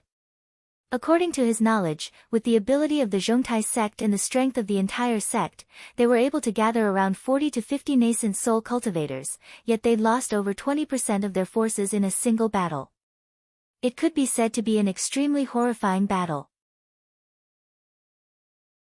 He cupped his hands and said, I'd like to ask, what is this Dragon Pillar meeting all about? Yong Fu said in a low voice, the so-called Dragon Pillars are said to be 8 palaces left behind by an ancient immortal. They are arranged in the Dongxing continent according to the positions of the 8 trigrams. Previously, there was a seal on them, preventing anyone from spying on them. However, in recent years, for some reason, the seal has been gradually loosened. Because they are located under the realm of the Upper Zhongtai sect and Xian Yu sect, the 2 sects have coveted them. Thus, they agreed to fight to determine the ownership. The 2 sects originally had a grudge against each other, and with the addition of the Immortals' palaces, the enmity has grown. After listening to this, Zhang Yan learned that the 2 sects had fought 5 times before, and neither side had suffered great losses. However, he didn't think that so many cultivators from both sects would die this time. It seemed that they were really fighting. He raised his brows and said, although Mount Shenwu worships the Zhongtai sect as the upper sect, it's only a name. Since Sage Yong knows that the road ahead is dangerous, why must you go? Yong Fu sighed, my wife is a disciple of the Zhongtai sect. Summoned by the upper sect, I can't refuse.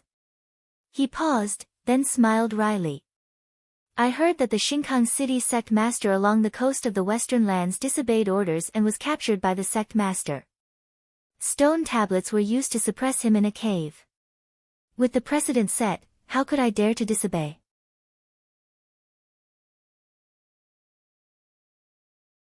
Chapter 647.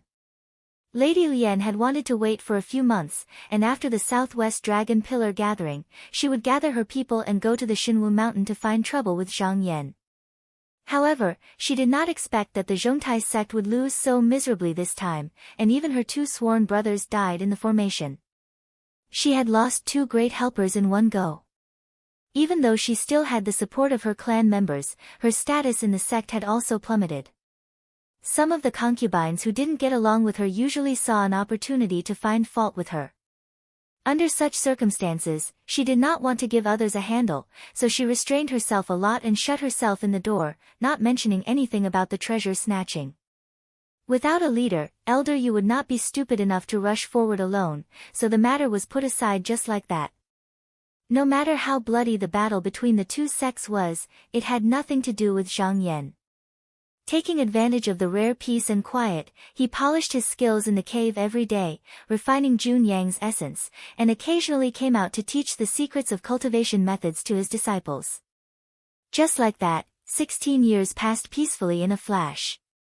In a cave in the belly of Tsangzhu Cave Peak, there was a large cauldron with dragon patterns placed under the hall. Thick white steam was rising from it, forming a spirit cap above the lid, hovering and lingering like a ball of cloud on the ground. There was a sound inside the cauldron, like boiling water, all signs indicating that this cauldron of pills was about to be refined.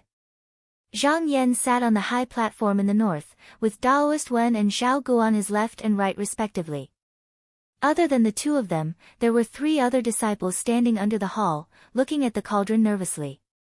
Daoist Wen looked at it and said to Zhao Gu opposite him, "Junior brother Zhao, I do not understand Pill Dao. Since sect head's senior brother entered the sect, you have followed him the longest, so you should be able to see something. I wonder if He Cheng and the others can successfully refine this cauldron of pills." Zhao Gu shook his head. "It's hard to say. I have seen how diligent He Cheng and the others are in cultivating every day, but I heard that this cauldron of pills is a test of their eyesight. It is not comparable to the pills they usually refine together, so it is hard to say." At this time, Zhang Yan smiled, "Junior brothers, just wait patiently, you will see the results in a moment." The 3 disciples of the hall were called He Cheng, He Tong, and He Guang. He was originally a disciple of the Deep Abyss sect. It was just that after cultivating for 60 to 70 years, he had barely entered the realm of clear qi. His talent was ordinary. After Zhang Yan took over the sect, he intended to choose disciples to teach alchemy. The 3 of them felt that this person had no hope of achieving the great Tao. But if he could learn this technique in the sect, he would have the same glory, so he might as well give up on other thoughts and focus on this path. After 16 years of cultivation, he had gained quite a bit of insight into the Tao of alchemy. Today was the day Zhang Yan would set the test. As long as they succeeded in concocting this batch of medicinal pills, they would be able to assume the position of master of the alchemy department. They would be in charge of all the medicinal pills concocted by the sect, and in the future, any disciple who saw them would have to treat them with respect. However, if they failed, they would have no choice but to hand over the position to someone else. At this time, the sound of the cauldron was getting louder and louder, and the spiritual clouds on the lid were surging. It was obvious that the cauldron was about to be opened. The 3 of them couldn't help but feel nervous. Whether they succeeded or not, it all depended on this moment. They calmed themselves down, and at the same time, they conjured a spell and each shot a ray of light into the cauldron. The 3 of them had done this action countless times, and could be said to be very familiar with it. When the ray of light landed, it was immediately triggered.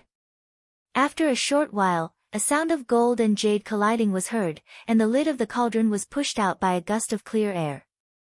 It was about 5 to 6 feet high, and a faint light appeared within the cauldron. A thick fragrance filled the hall, and with a light breath, they felt refreshed, and their eyes and ears became sharp. Daoist Wen's eyes widened. "Is it done?" Zhao Gu stared at it, but he did not speak. For the past 10 years, the Deep Abyss Temple had opened up 1,000 acres of medicinal garden in the mountains, and planted all kinds of strange flowers and herbs. Now that they had a pill master, they no longer had to rely on the celestial city. At this time, a boy came forward, and took a look. He replied, "Sect Master Jinren, the medicinal pills are done." Zhang Yan said in a clear voice, "Bring it to me." The boy placed the medicinal pills in the cauldron on a jade plate, and brought it to the bottom of the stairs. He said, "Sect Master Jinren, the medicinal pills are all here." He Cheng and the other 2 did not know if they could pass the test this time, and instantly became anxious. Zhang Yan looked down. If it was him, this cauldron could produce more than 300 grand elemental pills, but now there were only 100 pills, and 40% of the ingredients were wasted. Moreover, the medicinal properties of the pills were strong, and slightly lacking in gentleness, so it could not be said to be good. However, this was the first time the 3 of them had refined this pill, and to be able to reach this step was already very difficult. He nodded slightly, and looked towards He Cheng and the others. He said with a pleasant expression, the three of you in the path of alchemy, and your perseverance and talent are outstanding among the younger generation of disciples in my sect. Now that you have learned a little, the alchemy room in the sect, from today onwards, will be managed by the three of you.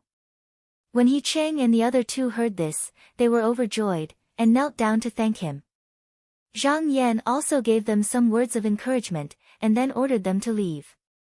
He then said to Daoist Wen, Junior Apprentice Brother Wen, I still have something to say to Junior Apprentice Brother Zhao, you can leave first.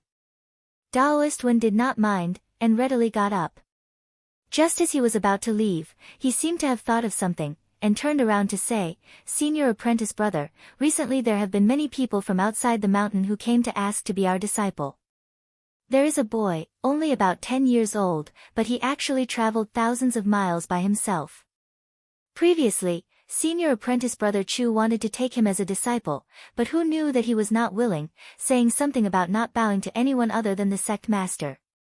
Junior Apprentice Brother saw that his talent is extraordinary, and his desire to seek Tao is really rare, so I wanted to help him escape a favor. Zhang Yan smiled, in the future, Junior Apprentice Brother will bring him to see me.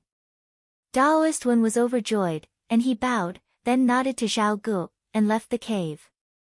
Zhang Yan pondered for a moment, then turned around and said to Zhao Gu, Junior Apprentice Brother Zhao, I can trust the alchemy room to He Cheng and the other two, but the sect still lacks a place to forge weapons. In order to guard against the unforeseen calamity, we need to plan early. Among the three disciples, only Zhao Gu was told by Zhang Yan that the calamity was coming, and they need to be prepared early, so he understood the meaning of the words. He bowed and said, Dare I ask Sect Master Shixiang, what do you need me to do? Zhang Yan said, I want to build a heavenly furnace for the sect, but there is no suitable place in Sangzhu Peak. After careful consideration, I feel that it can be set in the eastern boundary of the House of God. Zhao Gu was surprised, why choose that place? Although the eastern boundary of the House of God is vast, most of it is desolate and uninhabited, and the spiritual veins are also sparse. Zhang Yan smiled, it is precisely because no one can go there that I can use it. Every time the heavenly furnace is activated, it must consume the fire qi of the earth vein. Not to mention that it is not easy to draw this qi, it is too eye-catching to only set up in the sect. If the fellow Taoists outside the mountain hear about it, they will want to borrow it to forge weapons, are you willing? Zhao Gu suddenly understood, Sect Master Shixiang is really thoughtful. Zhang Yan said, Junior Apprentice Brother Zhao, I usually have to guard the sect and can't leave. Zhang is also outside searching for medicinal materials, so I can only rely on you for this matter. Zhao Gu solemnly bowed and said, I dare not do my best. Zhang Yan smiled and said, I can't stay in Dongshan continent for long, sooner or later I will return to Qinsang Mountain Gate.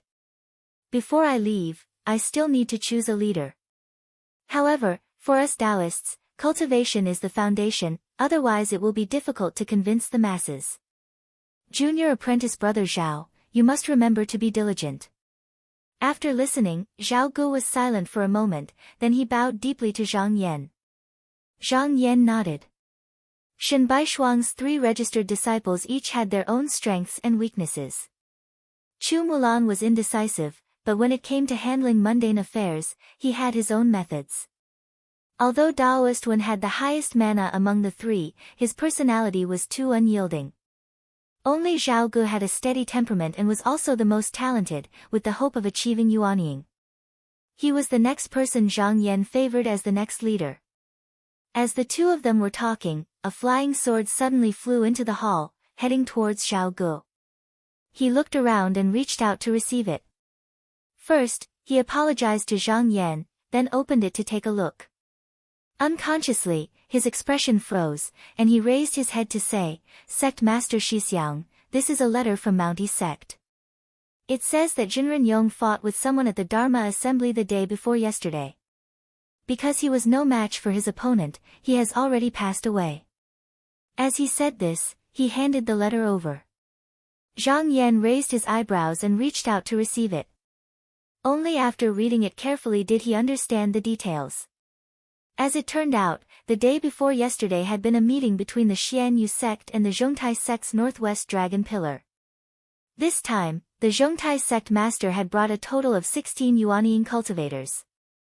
Apart from the 9 Yuanying elders of their own sect, there were 7 others who had been summoned from the lower sections. Even Daoist Gongsun of the immortal Civ sect, who hadn't left his mountain for a long time, was among them. Although the Zhongtai sect wanted to regain the face they had lost last time, the battle still ended with their defeat. 3 of the sect's elders had died, while the 7 cultivators from the lower sects, including Yongfu and Daoist Gongsun, had all perished. After Zhang Yan finished reading, he sighed and said, "I didn't expect that after more than 10 years, Daoist Yong would actually die in body and soul." Zhao Gu said in a low voice, "Sect Master Yong also had no choice." Just then, there was a flash of white light outside the cave. Unexpectedly, another letter had arrived. This time, it was headed straight for Zhang Yan. He reached out and caught it in his palm, sweeping it over his eyes. Just by looking at the mark on it, he knew it was a letter from Zhang Boyan.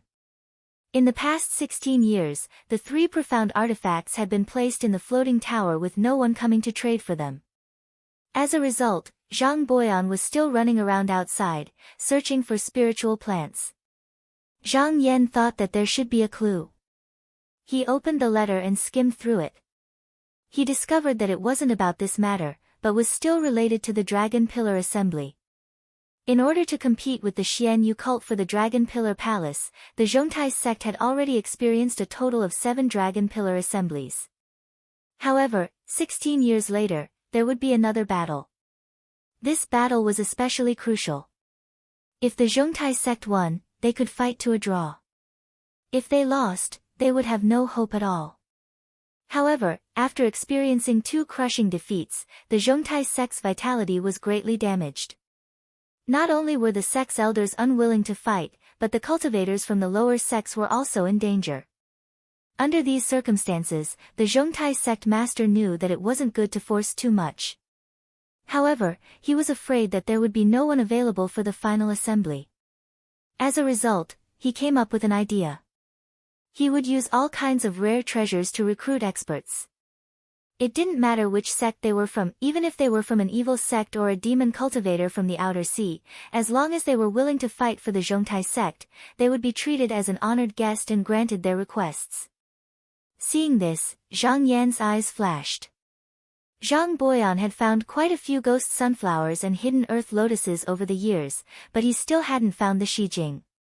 If the Zhongtai sect could bring it out, he wouldn't mind going to the Dragon Pillar Assembly.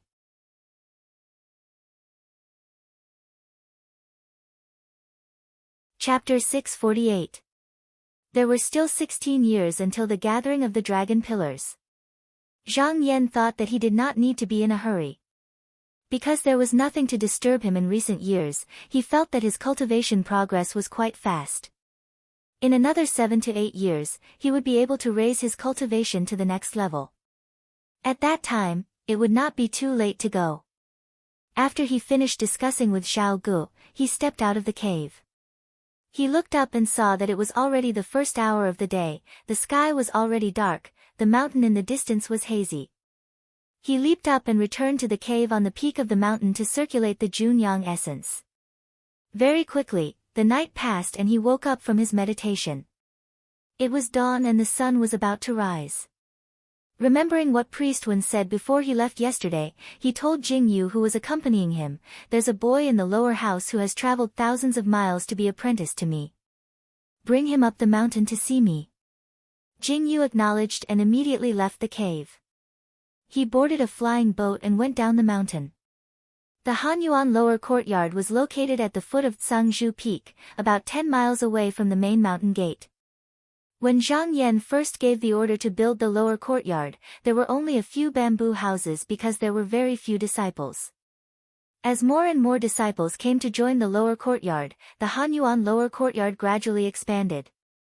But this place was originally in the wilderness and most of the disciples were descendants of the nobles of the Shenwu mountain, so it was quite uncomfortable for them to live here. Thus, they ordered the servants and craftsmen to build many pavilions and pavilions. At first, they were afraid of being punished by the sect and did not dare to go too far. But later, when they saw that the sect did not care about their actions, they became bold and moved all the luxurious things of their clan here. Later on, the disciples also followed suit. They diverted water to create a lake and planted flowers and trees everywhere. In the past 10 years, this place had become quite exquisite and beautiful. The jade stairs were like silver, the flowers wilting by the lotus pond, the strange stone corridors, everywhere was elegant. Willow streams and bamboo paths, platforms and square bridges, everything was prepared. Because of this, many disciples in the lower house would go out on a boat to tour the lake in their spare time, singing the wind and admiring the moon. When Zhang Yan heard about this, he told the people of the sect not to bother about it. Just let it be. The lower house was the first door to test the disciples' Tao heart. Whether or not they want to pursue immortality is their own business. If you are willing to learn, I will teach you. If you do not have the heart, give up the opportunity. I won't force it. At this moment, the morning sun was just beginning to shine. In the lower house, there were already a few disciples who were concentrating on cultivating their inner qi. At this moment, they saw a boy with an unusually large head coming over on a flying boat. He recognized that this was the attendant of the sect leader. One of them came up and bowed, saying, "Master Jing Shang, what can I do for you to come down the mountain today?" Jing Yu glanced over and said, "You are Qiu Guang." The disciple didn't expect Jing Yu to remember his name and couldn't help but reveal a happy expression. It is this disciple. Jing Yu seemed to ask casually, "Do you have a 10-year-old boy who is rumored to have come from outside the Shinwu mountain to be a disciple?" The disciple thought for a moment and said with a smile, "Master Jing Shang was originally here to look for Zhao Yang." "Master Jing Shang, please wait a moment. This disciple will go and find him." Jing Yu waved his hand and said, "Go quickly and come back quickly." Qiu Guang didn't dare to delay. After bowing, he lifted his foot and left. He remembered that Zhao Yang seemed to live in a side courtyard in the northwest. Because he was still young and wasn't a citizen of the Shinwu mountain, no one invited him out to play. At this moment, he was probably still studying the eroding writings in the hut. After a while, he arrived in front of a secluded bamboo building and said loudly, "Is junior brother Zhao here?" If it was in the past, he didn't even need to greet a disciple who had just entered the sect and stepped inside. However, Jing Yu coming to look for this boy made him realize that this Zhao Yang might not be ordinary, so there was no need to offend him. After a while, a clear and slightly childish voice rang out in the courtyard, "Zhao Yang is here." "Which senior brother is outside?" Qiu Guang said, "Junior brother Zhao, I am your senior brother Qiu, do you still remember?" "Let's not talk about this, let's not talk about this. I came here to tell you that Master Jing Shang from Tsangzhu Peak has come to find you. At this moment, he is waiting outside. Junior brother Zhao, your fortune has come." Inside the bamboo building, a delicate and pretty boy was sitting in front of a table. His skin was white, his eyes were clear, and his lips were tightly pursed. He was clearly only about 10 years old, but his body revealed a calm aura that only an adult could have. After hearing these words, his heart jumped and he thought to himself, the opportunity has finally come. He had come to this mountain for another purpose besides becoming a disciple. He took a deep breath and tried to calm down. He said, "Thank you, senior brother, for coming to tell me. I will come now." He stood up, tidied up his clothes, and steadily walked out of the bamboo building. Qiu Guang greeted him with a smile and affectionately held his hand. He patted the back of his hand and said with a smile, "Come, junior brother, senior brother will take you to see Master Jing Shang." Zhao Yang did not resist and let him lead him. Not long after, the two of them arrived in front of Jing Yu. Qiu Guang bowed and said, "Master Jing Shang, disciple has brought junior brother Zhao to you." Jing Yu looked Zhao Yang up and down and said, "You are Zhao Yang. Come on my flying boat, I will take you to see the head." Zhao Yang bowed and said, I heard that it takes sincerity to find a master. I am willing to walk to the peak and pay my respects to the head. Jingyu was startled and then said impatiently, how can the head let you wait for a long time? Come with me. He grabbed it with his hand and threw it onto the flying boat. Then, with a shake of his talisman, he soared into the sky and flew toward the peak. The two of them arrived at the peak in a flash. Jingyu removed the flying boat and led Zhao Yang into the cave. After seeing Zhang Yan, he bowed and said, Master, Zhao Yang has been brought here.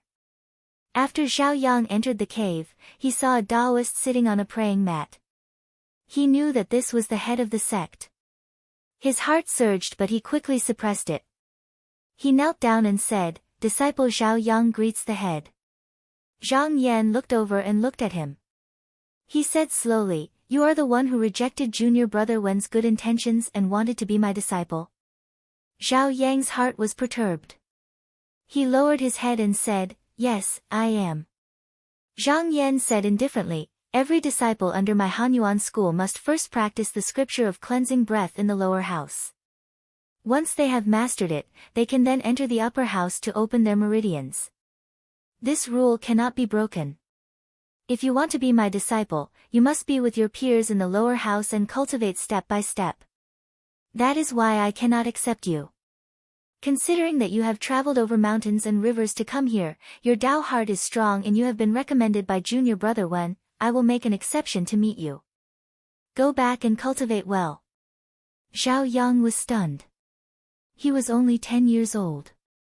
To be able to travel tens of thousands of miles to become an apprentice to Zhang Yan was a rare feat, but he had only done so because he had been instructed by someone else to do so. That person had told him to do such a shocking thing in order to gain Zhang Yan's favor. That person had once said that with his talent and outstanding talent, there was an 80 to 90% chance that Zhang Yan would accept him as a disciple. But he never expected that Zhang Yan would only say one sentence to him. Then he ordered him to leave. Jingyu saw that he was kneeling and did not move. He shouted from the side, Zhao Yang, still not leaving. Zhao Yang had a feeling that if he just walked out like this, he would probably miss a great opportunity. He gritted his teeth. He said, Today, I came to be apprentice not only to seek Tao but also to seek the protection of the head. If I can serve you, I am willing to offer a large sect's treasury. After saying this, he kowtowed heavily. Zhang Yan's expression did not change. He smiled faintly and said, A large sect's treasury. Zhao Yang, tell me honestly. Where did you come from? Zhao Yang lowered his head and said, My father's surname is Zhao Huan. He is a disciple of the Fuyang sect. This time, I came under my father's orders to be apprenticed to you. Fuyang sect? Zhang Yan's eyes flashed slightly. It was not the first time he came to Dongsheng. He naturally knew that this sect was originally one of the 8 large sects in Dongsheng continent. It was also an evil sect. After thinking about it for a while, he asked a few more questions and finally understood that Zhao Yang's father, Zhao Huan, knew about a secret treasure that had been passed down from his sect and was interrogated by several of his fellow disciples. In the end, he was seriously injured and had to escape. Because his injuries were severe and there was no medicine to cure him, he could only dismember himself and seal his soul with a secret technique. Although Zhao Yang was his son, he was not yet at the age to cultivate Xian Qi. He did not have any Tao skills. Moreover, he was just a child. Without guidance and without the tools to cultivate Tao, he might not even be able to open his meridians. If his fellow disciples from the same sect came looking for him, he would not be able to defend himself. To avoid this disaster, before he left, his father told him to come to Hanyuan sect to be apprenticed to a master. If he was successful in his cultivation, he could escort Zhao Huan's soul to reincarnate as a human and retrieve the treasury at the same time. Zhang Yan asked curiously, There are countless sects in the world.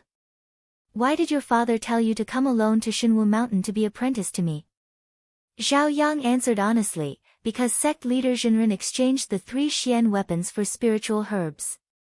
After my father heard about it, he also came to Shinwu Mountain. He knew that sect leader came from another continent and once fought 1 against 5.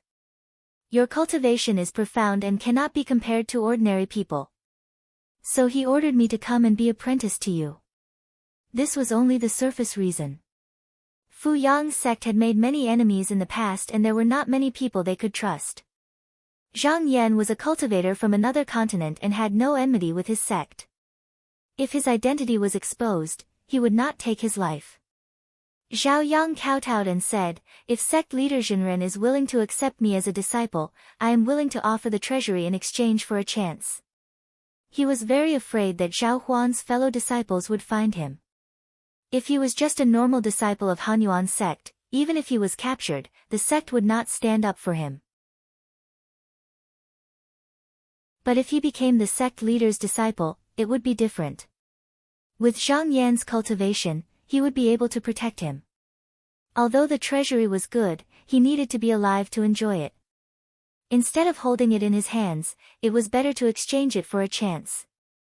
Zhang Yan pondered for a while and finally said, you and I are not destined to be master and disciple, but I can choose a good master for you.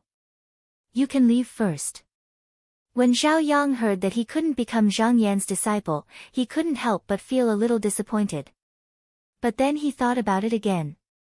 Since it was the sect leader's recommendation, it shouldn't be too bad. He calmed down a little, kowtowed, and then left. 10 days later, Zhang Boyan, who had gone out to search for medicinal ingredients, returned to the sect. He did not need to report and went straight to the cave to see Zhang Yan. After greeting and sitting down, he took out a wooden box and placed it on the table. He said, when I went out this time, I met the 6th prince of Chu again. I heard that the manor head is looking for the 3 spiritual herbs, so he ordered me to deliver this. Zhang Yan took the wooden box and looked at it. He raised his eyebrows and said, snake ring crystal. This box of snake ring crystal could be used to refine a white yueying that could be used for 3 years. Although it was a drop in the bucket for cultivation, the meaning behind it was self-evident. This meant that he had something that he wanted. He smiled, as if he did not care. He put the wooden box aside and turned to Zhang Boyan. He said, Zhang, you have been cultivating for hundreds of years, but until now, you have not found a disciple to pass on your skills to. This is not appropriate. I have a disciple under my sect. His talent is excellent and his heart is firm. It depends on whether you are willing to accept him or not.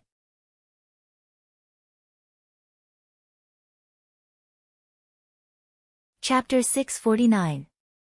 When Zhang Boyan was at the Netherworld Spring sect, he did not take in half a disciple.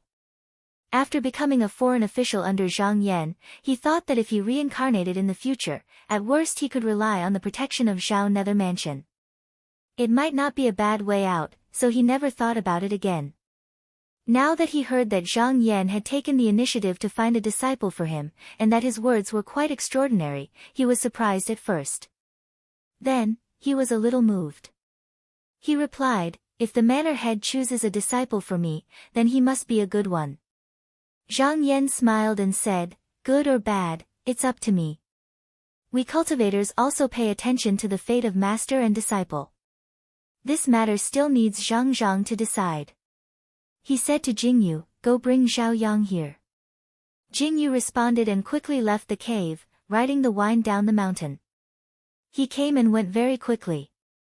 Zhang Boyan had only talked a little about his experiences outside when he had already returned and brought Zhao Yang in.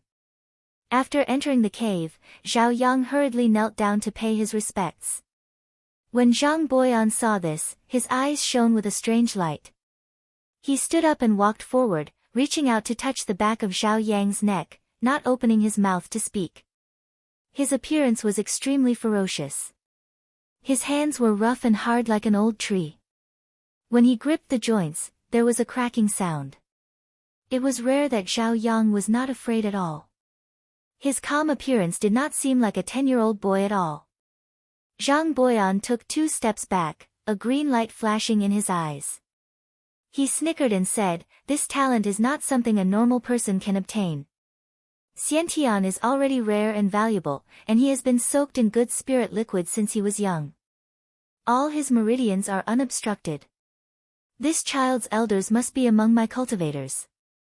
Zhang Yan nodded and said with a smile, Zhang Zhang has a good eye. This child's surname is Xiao Yang.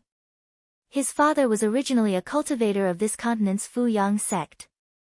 Zhang Boyan had roamed the East Victory continent for more than 10 years and had naturally heard of the Fuyang sect's name.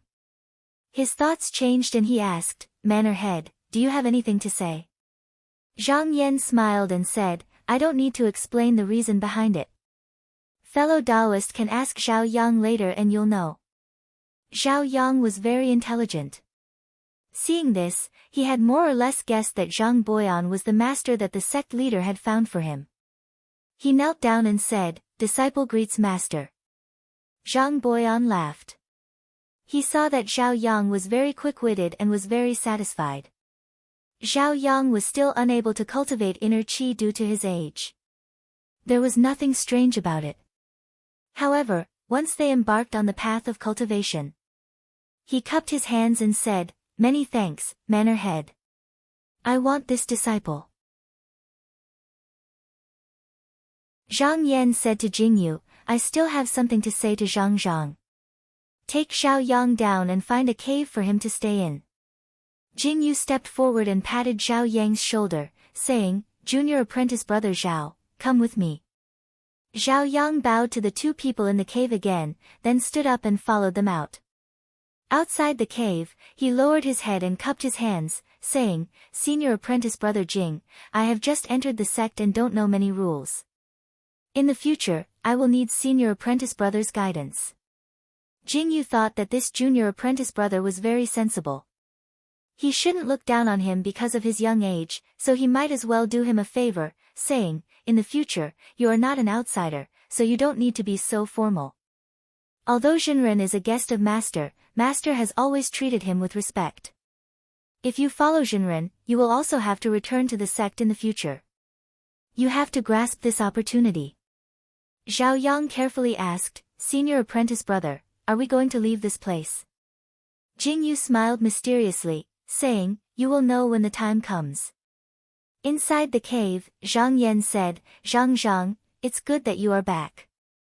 In a few days, I will go to the eastern boundary of the House of God and open up a heavenly furnace of earth fire for the sect to forge weapons. It will take a few months to go back and forth. When I am not here, you will be in charge of the sect for me. Zhang Boyan immediately agreed. After sitting for another half an hour, he said goodbye and left. Zhang Yan then called Zhao Gu over and told him many things.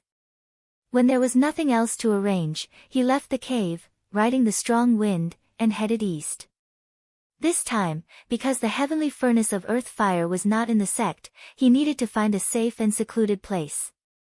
Fortunately, Zhang Boyan had been here before and remembered the terrain.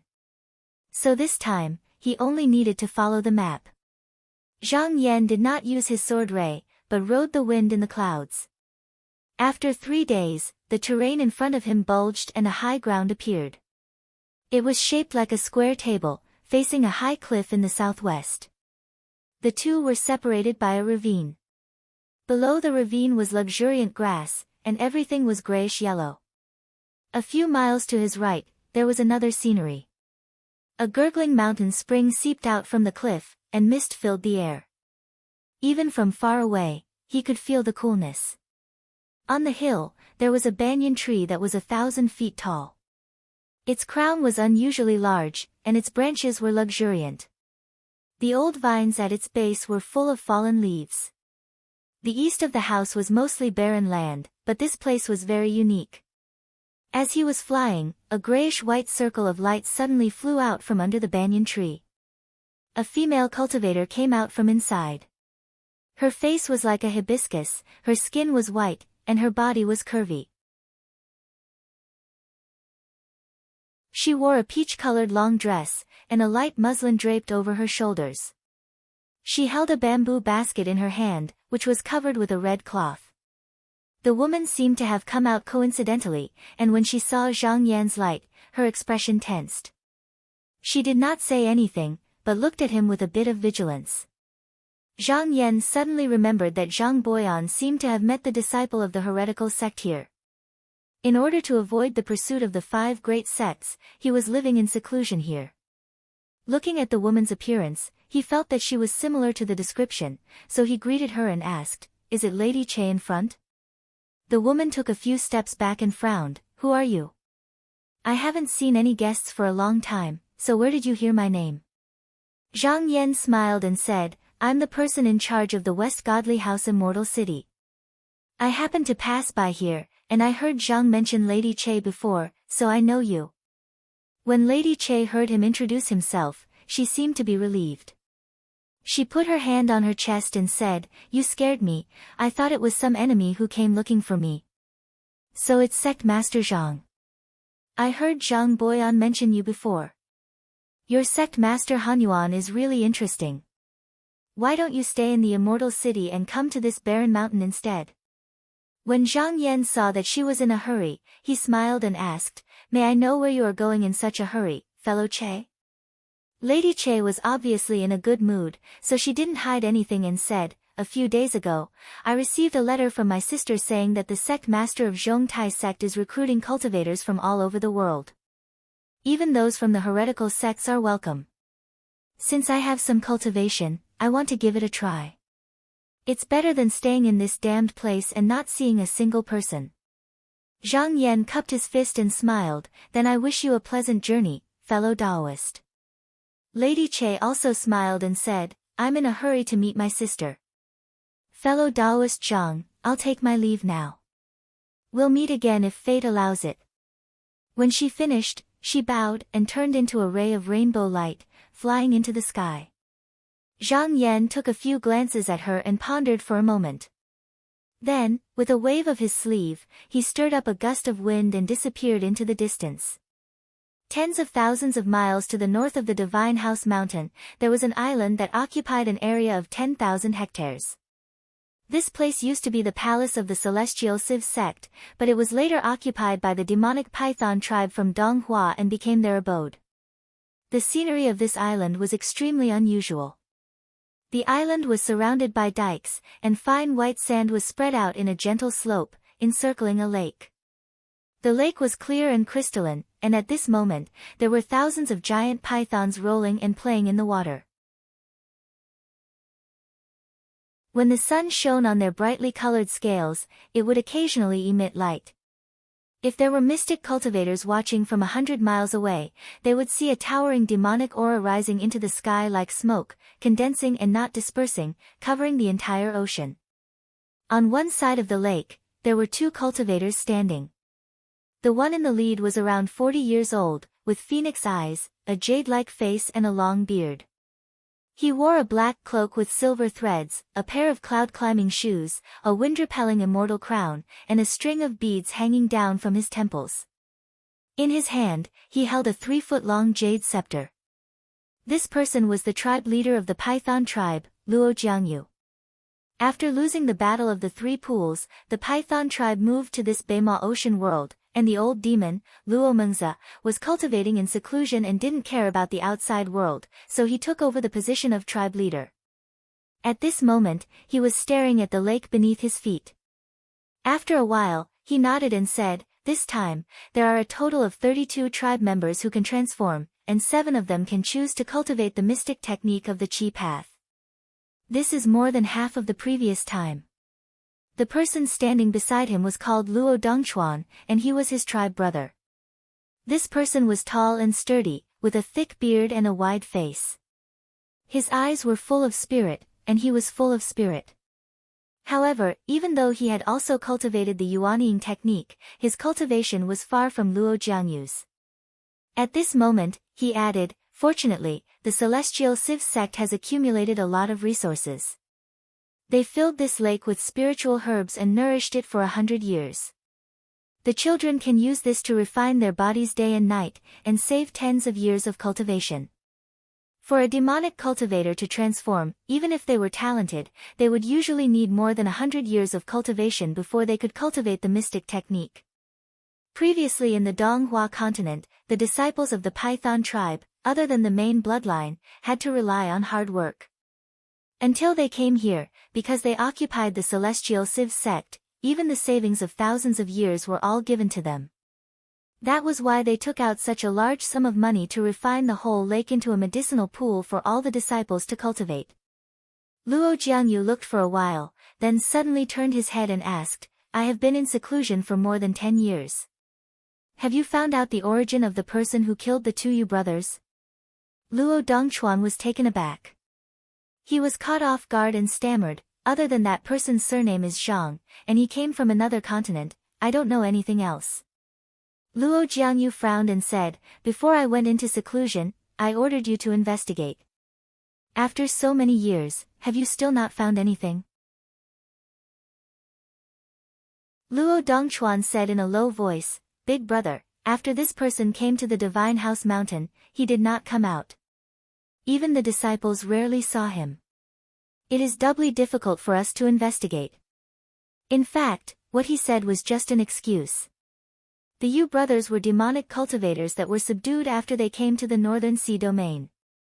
Not only were they not very smart, they usually relied on their copper skin and iron bones and were very arrogant. If it were not for the fact that the two brothers were Yuanian cultivators, he would have killed them long ago. This time, their deaths were exactly what he wanted, so why would he bother to find out who killed them? But now that Chu Changji was missing, he felt that it was a pity that this lead was broken. Seeing his expression, Luo Jiangyu snorted and did not continue to ask. He said, now that the Zhongtai faction has opened their mountain gate, the people of the Python tribe can openly go to the Dongshin continent. This matter is especially important. You should pay attention to it. For the time being, don't worry about the Divine House Mountain.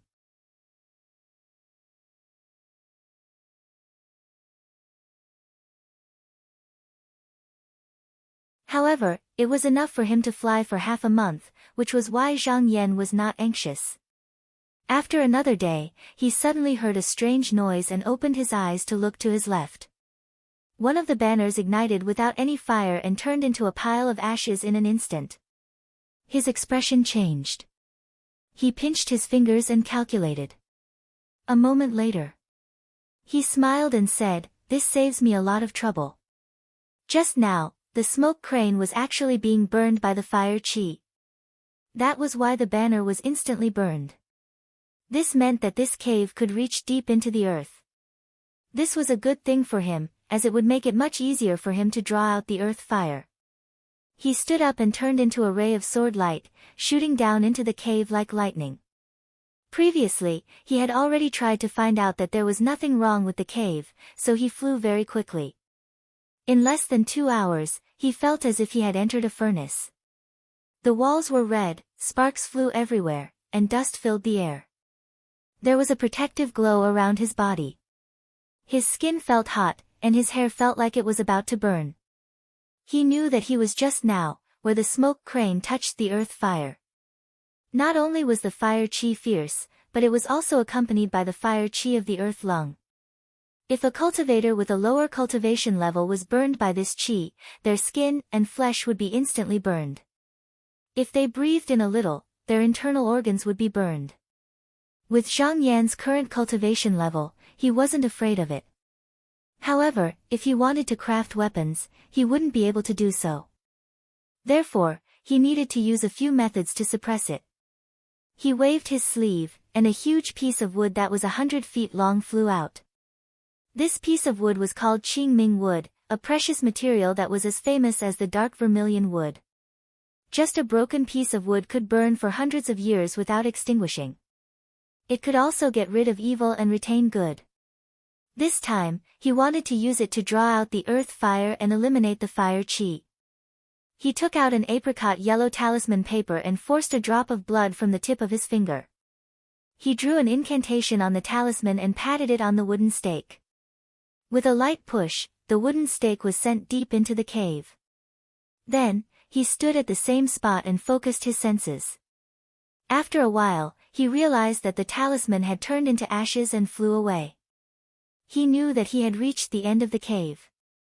He used his mana from afar, and with a rumble, the Qingming wood was inserted into the wall of the cave. At this time, he let out a shout and threw out a dozen pieces of wood in one breath. He then flew up. Every time he went up, he would use his mana and hit the wood into the wall of the cave. After the Qing Ming would absorb the fire qi, it would give birth to an open fire. This smoke would rise up, and after about a year, the wood at the top could also be ignited. Going up like this was like climbing stairs. If it was short, it would take 10 years, if it was long, it would take 100 years. At that time, not only would the fire qi be eliminated, the fire would be much stronger than before. Then, he could use it without worry. However, there was a problem with setting up this piece of wood. There were many apertures in the cave. Not to mention that they were densely packed, there were also many twists and turns. It wasn't straight up or down. This required him to use his mana to forcefully open up a path. Fortunately, he had the 5 elements escape technique. Moving rocks and soil was not a problem. Whenever he saw an obstruction, he would send an earth element true light over and divert it to another place. Back then, when the Yin clan's elder ancestor opened up the earth furnace, he had invited several people of the same path to help him. It took him half a year. Just now, it was a great success. It was far from as easy as he was today. However, after refining this furnace, the benefits were great. Not only could it refine ocean boats and cloud carriages, it could also refine flying mountains. If one was good at it, with enough precious materials, he could even use it to refine profound weapons. After the Yin clan had the earth fire heavenly furnace, the clan was prosperous and had not declined until now. Precisely because he knew the various benefits, Zhang Yan spent a lot of effort to build one for the cold abyss gate. With the amount of Qing Ming wood that was thrown here, it would not be a problem to use 300 to 400 years. Even if he left this place, there would be a next sect leader who would take over this place. There was no need to worry that it would be abandoned. Not long after Zhang Yan descended, 2 streaks of light suddenly appeared on the surface of the ground. They were pale white and looked extremely evil. Before they passed through the crypt, they were obstructed by the forbidden formation, causing their bodies to pause for a moment. Subsequently, they landed on the mountain top one after another. The person in the lead was a skinny old man. He had a sinister expression and shriveled cheeks. He was dressed in black and had a hissing live snake coiled around his waist. The other person was 17 or 18 years old. He was dressed like a scholar. His face was pale and his eyes were red. He had short legs and a fat body. His clothes were full of copper coins with square holes and were strung with golden threads. He gave off an evil aura from head to toe. The old man looked at the cave below and said with narrowed eyes, "That's strange. The Divine House Mountain has always been desolate and uninhabited. I didn't think that there would be someone laying down a restrictive formation here." The scholar also looked around and said, "What can he do? It has nothing to do with us. We can just go around it." The old man smiled coldly and said, "How can it be so easy? He blocked the path of us brothers. Are we just going to let him go like this? Let's see who it is first. If he's easy to deal with, we'll take him down and refine him into a mysterious corpse protector." The scholar did not agree. He frowned and said, "This restrictive formation is not simple. It must be the work of an expert. Looking at the mana and spiritual vigor, his cultivation is not below us. He won't be easy to deal with." The old man rolled up his sleeves and snorted. He said, "It's good that his cultivation is high. Otherwise, I won't be interested." The scholar advised, "Senior brother, we are rushing to get the book that master left behind. Why do we have to create unnecessary trouble and make enemies out of nothing?" The old man glared at him and said unhappily, "My corpse formation is still missing one. I heard you say that bitch Che lives here. Who knew that after searching for more than 10 days, I didn't see anyone?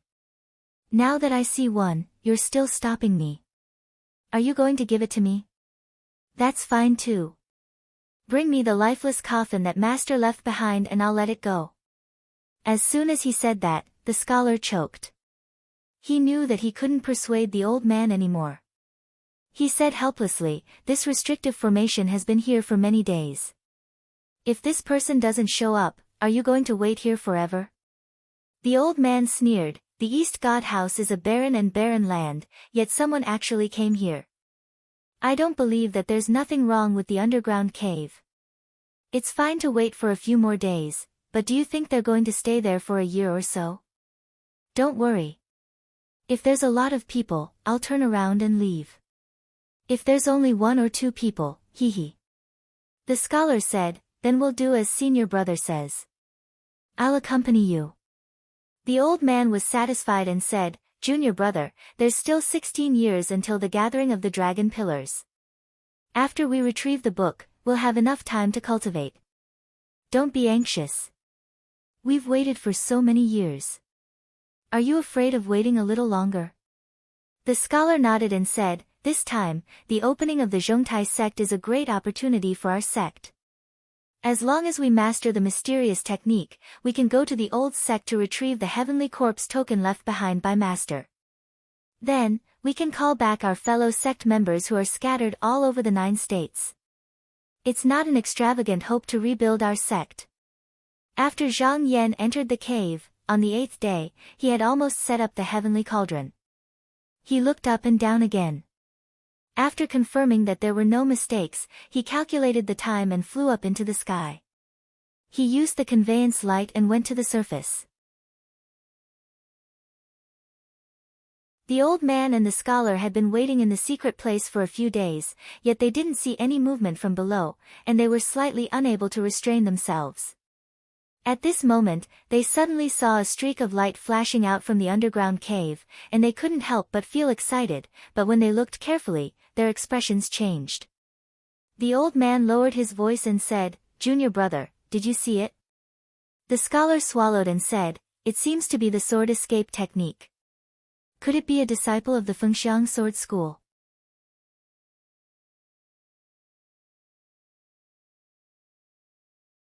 Chapter 651. When Zhang Yan reached the surface, he was about to remove the prohibition. However, just as he was about to move, he felt a sword hum coming from between his brows. His eyes flashed. It was a warning from the sword pill. It must be someone with enmity hiding at the side. His thoughts changed, but he didn't seem to notice it on his face. His expression was normal as he arrived in the sky. First, he made a few hand signs, and then he waved his hand, retrieving the banners that were placed on the various mountaintops. The black-robed old man was watching carefully. He saw that Zhang Yan was also a Yuanying cultivator. There were 3 clouds above his head, 2 real and 1 fake.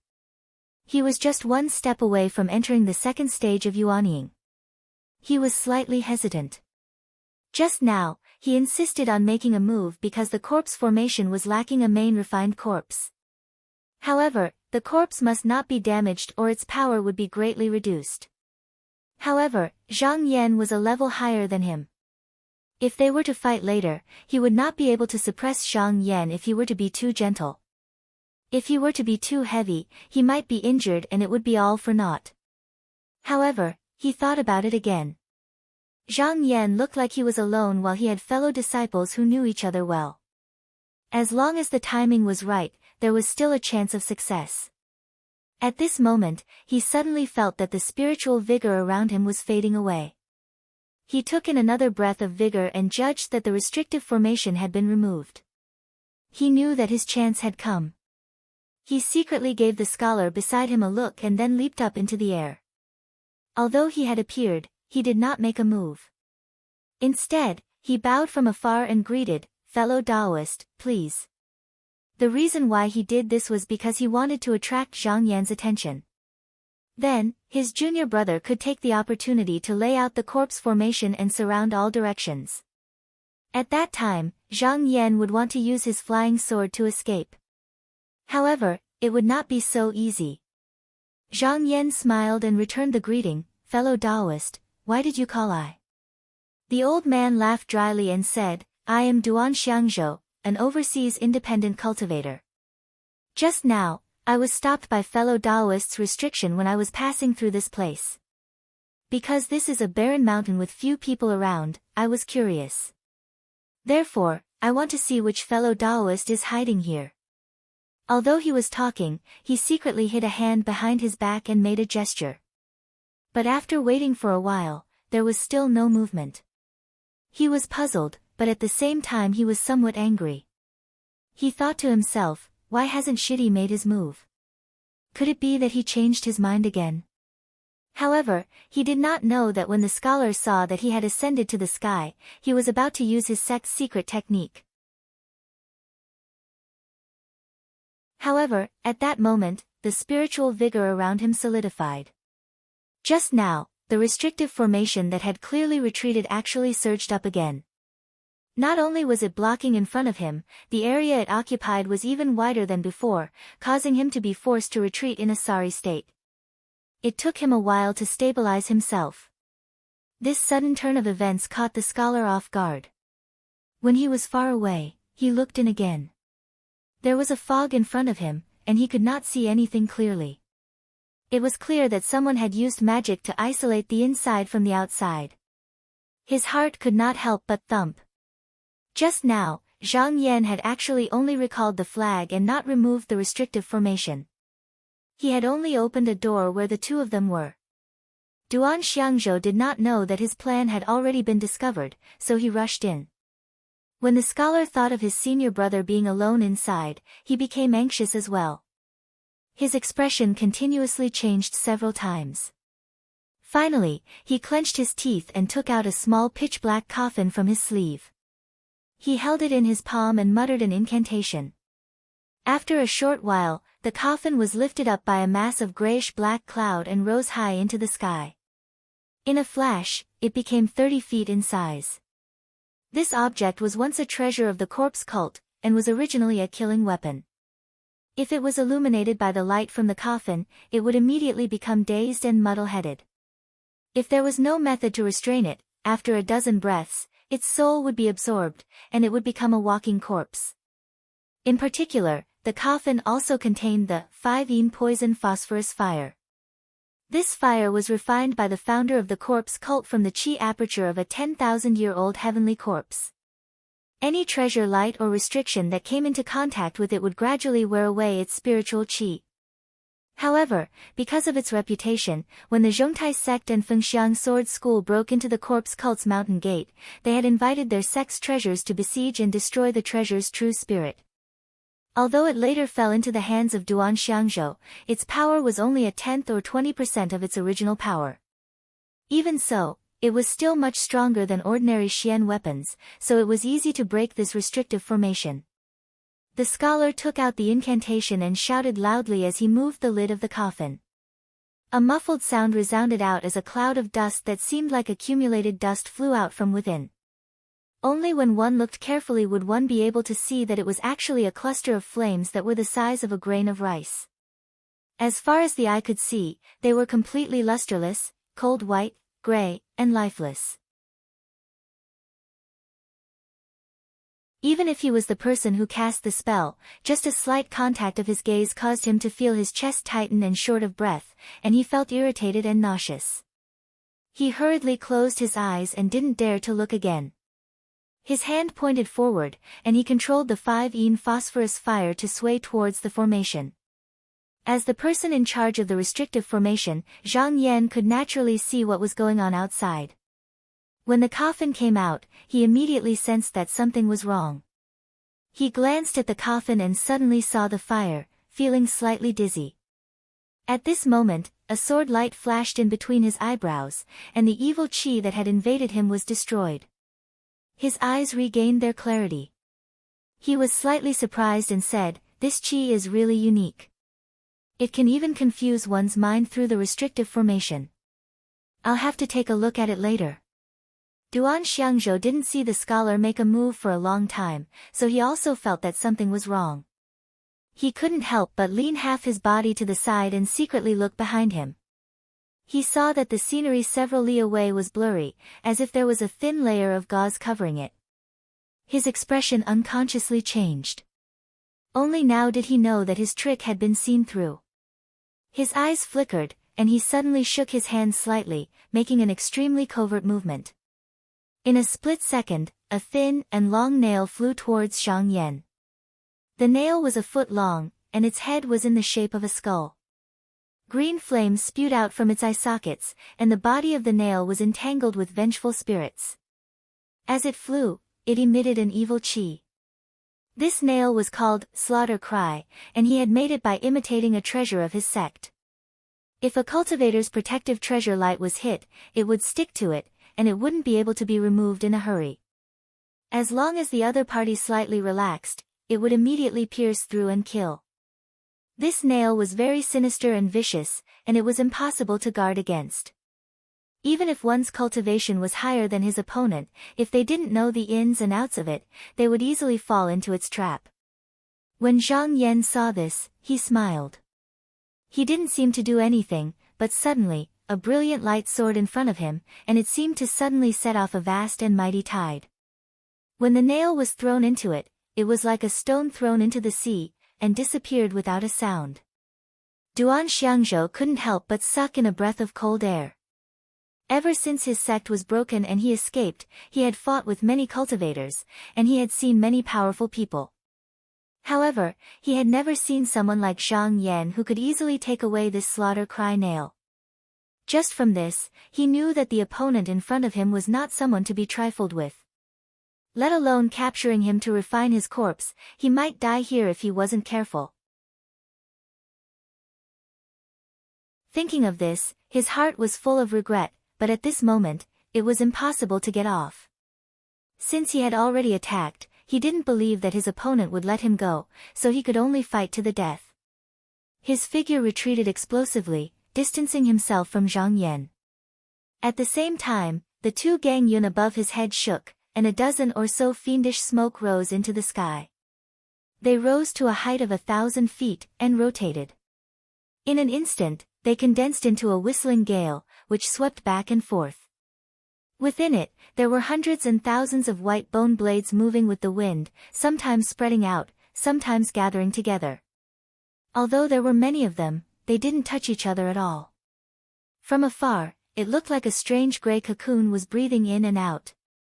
This was the white bone destruction astral wind that he cultivated, one of the corpse cult's guardian magical abilities. It could be used for both offense and defense, and when cultivated to the great accomplishment stage, one only needed to control this astral wind to immediately grind away the opponent's flesh and blood, turning them into a pile of bones.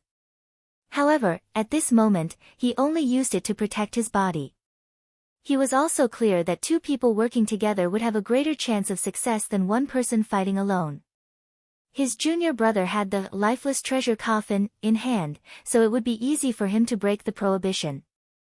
It wouldn't be too late to wait for him to enter and then attack together. When Zhang Yan saw him using such a Taoist technique, his eyes narrowed, and he thought to himself, looking at the way these two people walk, I'm afraid they're cultivators of this continent's evil sect. I heard that they only act according to their own preferences, and never care about anything else, which is somewhat similar to the devil's doctrine. Since I've cultivated this magical ability, I haven't used it in a fight, so I might as well use these two people to test it out. As this thought crossed his mind, his expression turned solemn, and a bit of dignity appeared on his face. At this moment, the three strong clouds above his head shook and turned into a purple gas that shot up to the sky. The sound of muffled thunder came from the sky. At first, it was intermittent and almost inaudible, but then it became a series of roars that shook the mountains and rivers, and then it turned into a loud sound that shook the entire sky. Outside, the scholar was controlling the fire to break the prohibition. Originally, he would have been able to burn through the prohibition, but when he suddenly heard this sound, it was as if someone had taken a hammer and fiercely hit his heart. His face immediately turned deathly pale, and he couldn't help but spit out a mouthful of blood. The cluster of 5-ene phosphorus fire was no longer under his control, swayed a few times, and suddenly drilled into the ground, disappearing without a trace. Duan Xiangzhou didn't know what was going on, but when he heard the sound, he felt his breath stop, and his vision blur. When he looked up to the sky, he saw that the sky was filled with purple gas, covering a radius of 100 miles. He couldn't help but be shocked. How could he not see that the opponent was using a powerful divine ability, and that this kind of power couldn't be easily blocked? He originally wanted to attack Zhang Yan, but as the sound of thunder came closer, his chest felt like it was pressed down by a 10,000 gene boulder, and his limbs became stiff, making it difficult for him to stabilize his body. He knew that there was no chance, so he gave up on the idea. With a thought, a white lantern flew out from the strong clouds, and floated above him. He raised his hand with great difficulty, and his trembling hand formed a seal. Instantly, a gloomy wind blew, and 12 figures instantly appeared in his surroundings. They seemed to be faintly discernible and drifted indeterminately. This was the Shadowless Corpse Lord, and it was one of the Shadowless Corpse Lords in the sect's secret record, the Myriad Corpse Diagram. Not only were they capable of resisting weapons, water, and fire, they were even capable of devouring lightning, and they were often utilized to resist lightning magic treasures and Dao arts. At this moment, Zhang Yan had already brewed the seal to the limit, and he suddenly shouted out loudly before pointing down. Instantly, it seemed as if the heavens and the earth were turning upside down and the mountains were collapsing. Suddenly, a myriad of bolts of lightning gave rise to a brilliant radiance that rumbled as they struck down from the sky.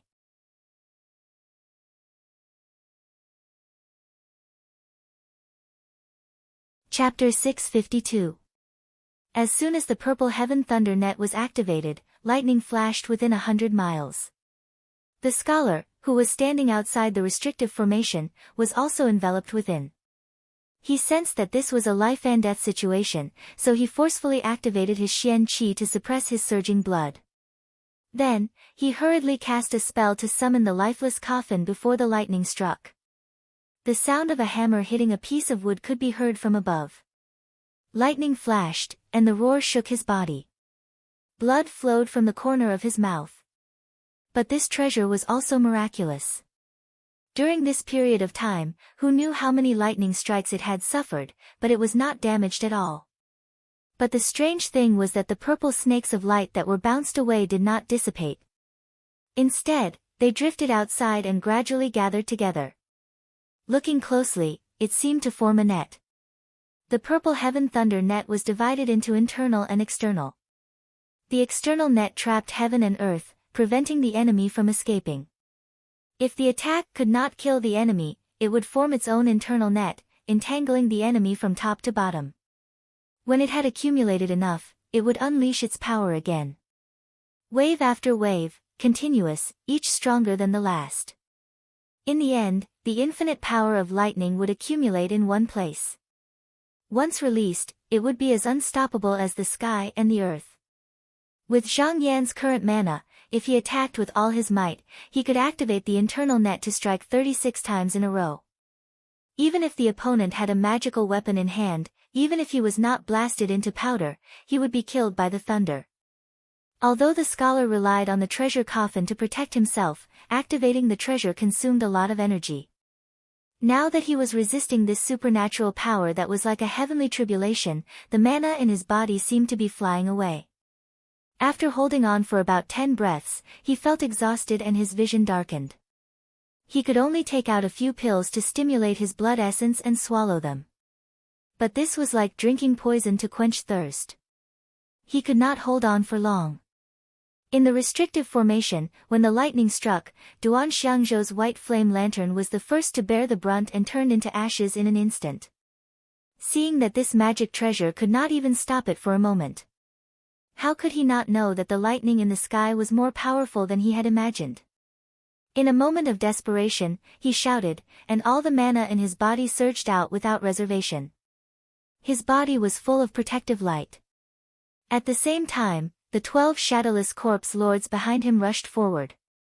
A deafening roar rang out as thick bolts of lightning broke through the green barrier and rained down like a torrential downpour. At first, the refined corpse was able to resist a little. However, after enduring a few dozen blows, his figure gradually dimmed. Not long after, he faintly showed signs of collapsing, as if he would dissipate with a gust of wind. Duan Xiangzhou had a bad feeling.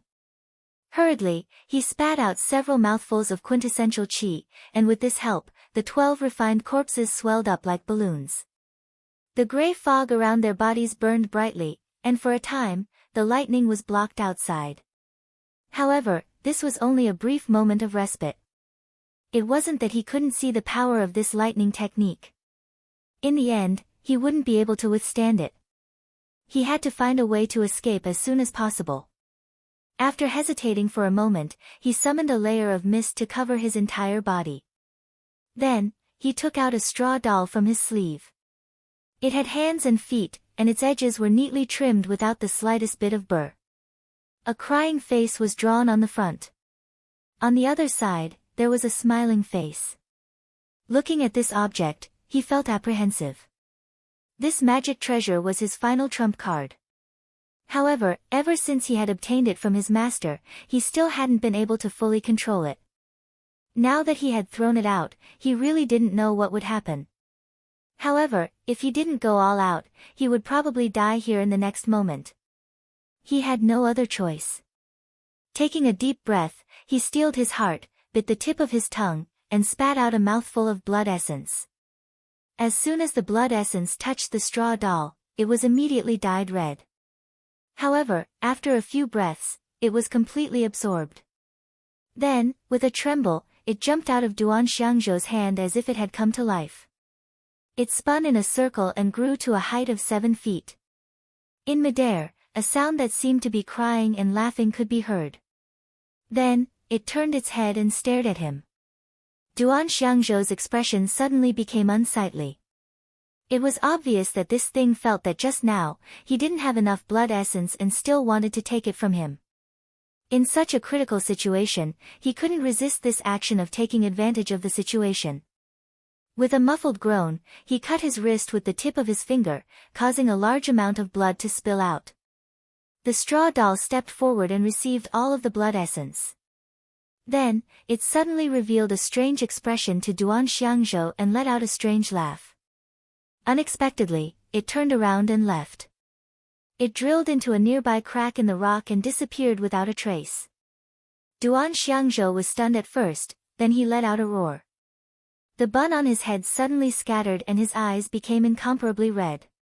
He had originally hoped to rely on the straw doll to escape, but he didn't expect it to abandon him. It was clear that the heavens wanted him dead. He could only desperately squeeze out the magic power in his body, hoping that his junior brother would be able to rush in and save him. But at this moment, the scholar was also in a difficult situation, so how could he have the time to worry about him? After 100 breaths, the 12 shadowless corpse monarchs let out mournful wails and were beaten back to their original forms. One by one, they were scattered by the lightning. Then, a dazzling purple light completely surrounded him, and with another loud sound, he was beaten until not even his bones were left. After he annihilated this person, Zhang Yan had the leisure to pay attention to this place. He turned around and saw that the scholar was still resisting. However, based on the current situation, it wouldn't be long before he suffered the same fate as Duan Xiangzhou. At this time, a thought flashed through his mind, and he made a hand seal with his fingers, stopping the divine ability. The scholar saw that the lightning in the sky had suddenly disappeared, and his mind relaxed. He felt that all the strength in his body had dissipated, and he could no longer stand, collapsing to the ground. Without a person controlling it, the lifeless coffin shook a little, then shrunk to the size of a foot, and fell to the ground with a clatter. Zhang Yan walked out of the restrictive formation and came in front of the person, slowly descending. He first glanced at the small black coffin, and saw that there was not a single mark on it after being struck by so many lightning bolts. He knew that it was a rare treasure, so he rolled up his sleeve and used a strong wind to roll it up. He didn't hold it in his hand, but instead hovered in the air and injected a strand of spiritual energy into it. However, when he probed it, he felt that the circulation of his magic power wasn't smooth, as if the treasure was rejecting him. He guessed that this treasure could only be activated with a special secret technique, and was not fated to have it. After pondering for a moment, he put it away in a stream of water, then turned around and asked, "Who are you to Duan Xiangzhou?" The scholar's magic power was exhausted, and he could only watch helplessly as his treasure was taken away. When he heard this, he forced himself to sit up straight, then cupped his hands and said, "I'm Song Chuyuan, Duan Xiangzhou is my senior brother from the same sect." Zhang Yan nodded, and said, "I've observed the Taoist techniques of your senior and junior brothers, and they seem to be from the great corpse cult of the past." Song Chuyuan smiled bitterly, and said, "You have good eyesight."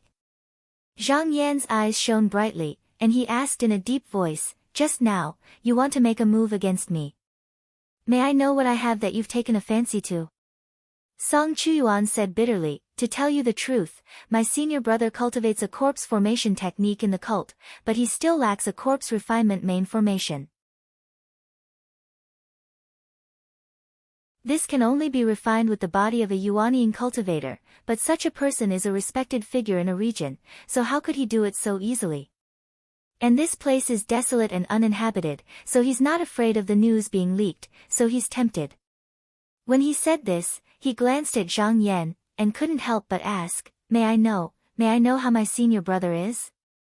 Zhang Yan said indifferently, "His body was crushed, and his soul was destroyed." Song Chuyuan's body trembled. As a member of an evil sect, he was most afraid of lightning techniques. Not only could it restrain evil mysterious techniques, but under this technique, even his original spirit would be destroyed, and there would be no hope of reincarnation. He forced himself to remain calm, and said, "Then, how will you deal with me?" Zhang Yan only smiled, and didn't answer. Song Chuyuan could already see the result from his expression. He sighed, and said dejectedly, "Us senior brothers and junior brothers wanted to harm others, so we reap what we sow. But can you lend me 16 years of my life?" "Lend you life?" Zhang Yan turned to the side, looked him up and down, and said with a smile, "If you can tell me the reason, I might allow you." Song Chuyuan smiled bitterly, and said, "Although my corpse clamor cult is scattered now, the disciples are always thinking of reviving the sect. Back then, when the mountain gate was broken, the founder hid the talisman of the Tao book in a secret place, waiting for the disciples of the later generation to come and retrieve it. The whereabouts of this item is only known by us two brothers. Now that my senior brother is dead, if I die as well, our cult will no longer have any hope of reviving. Can you allow me to hand over the sect's secret book to a fellow disciple, and then come and receive my death?"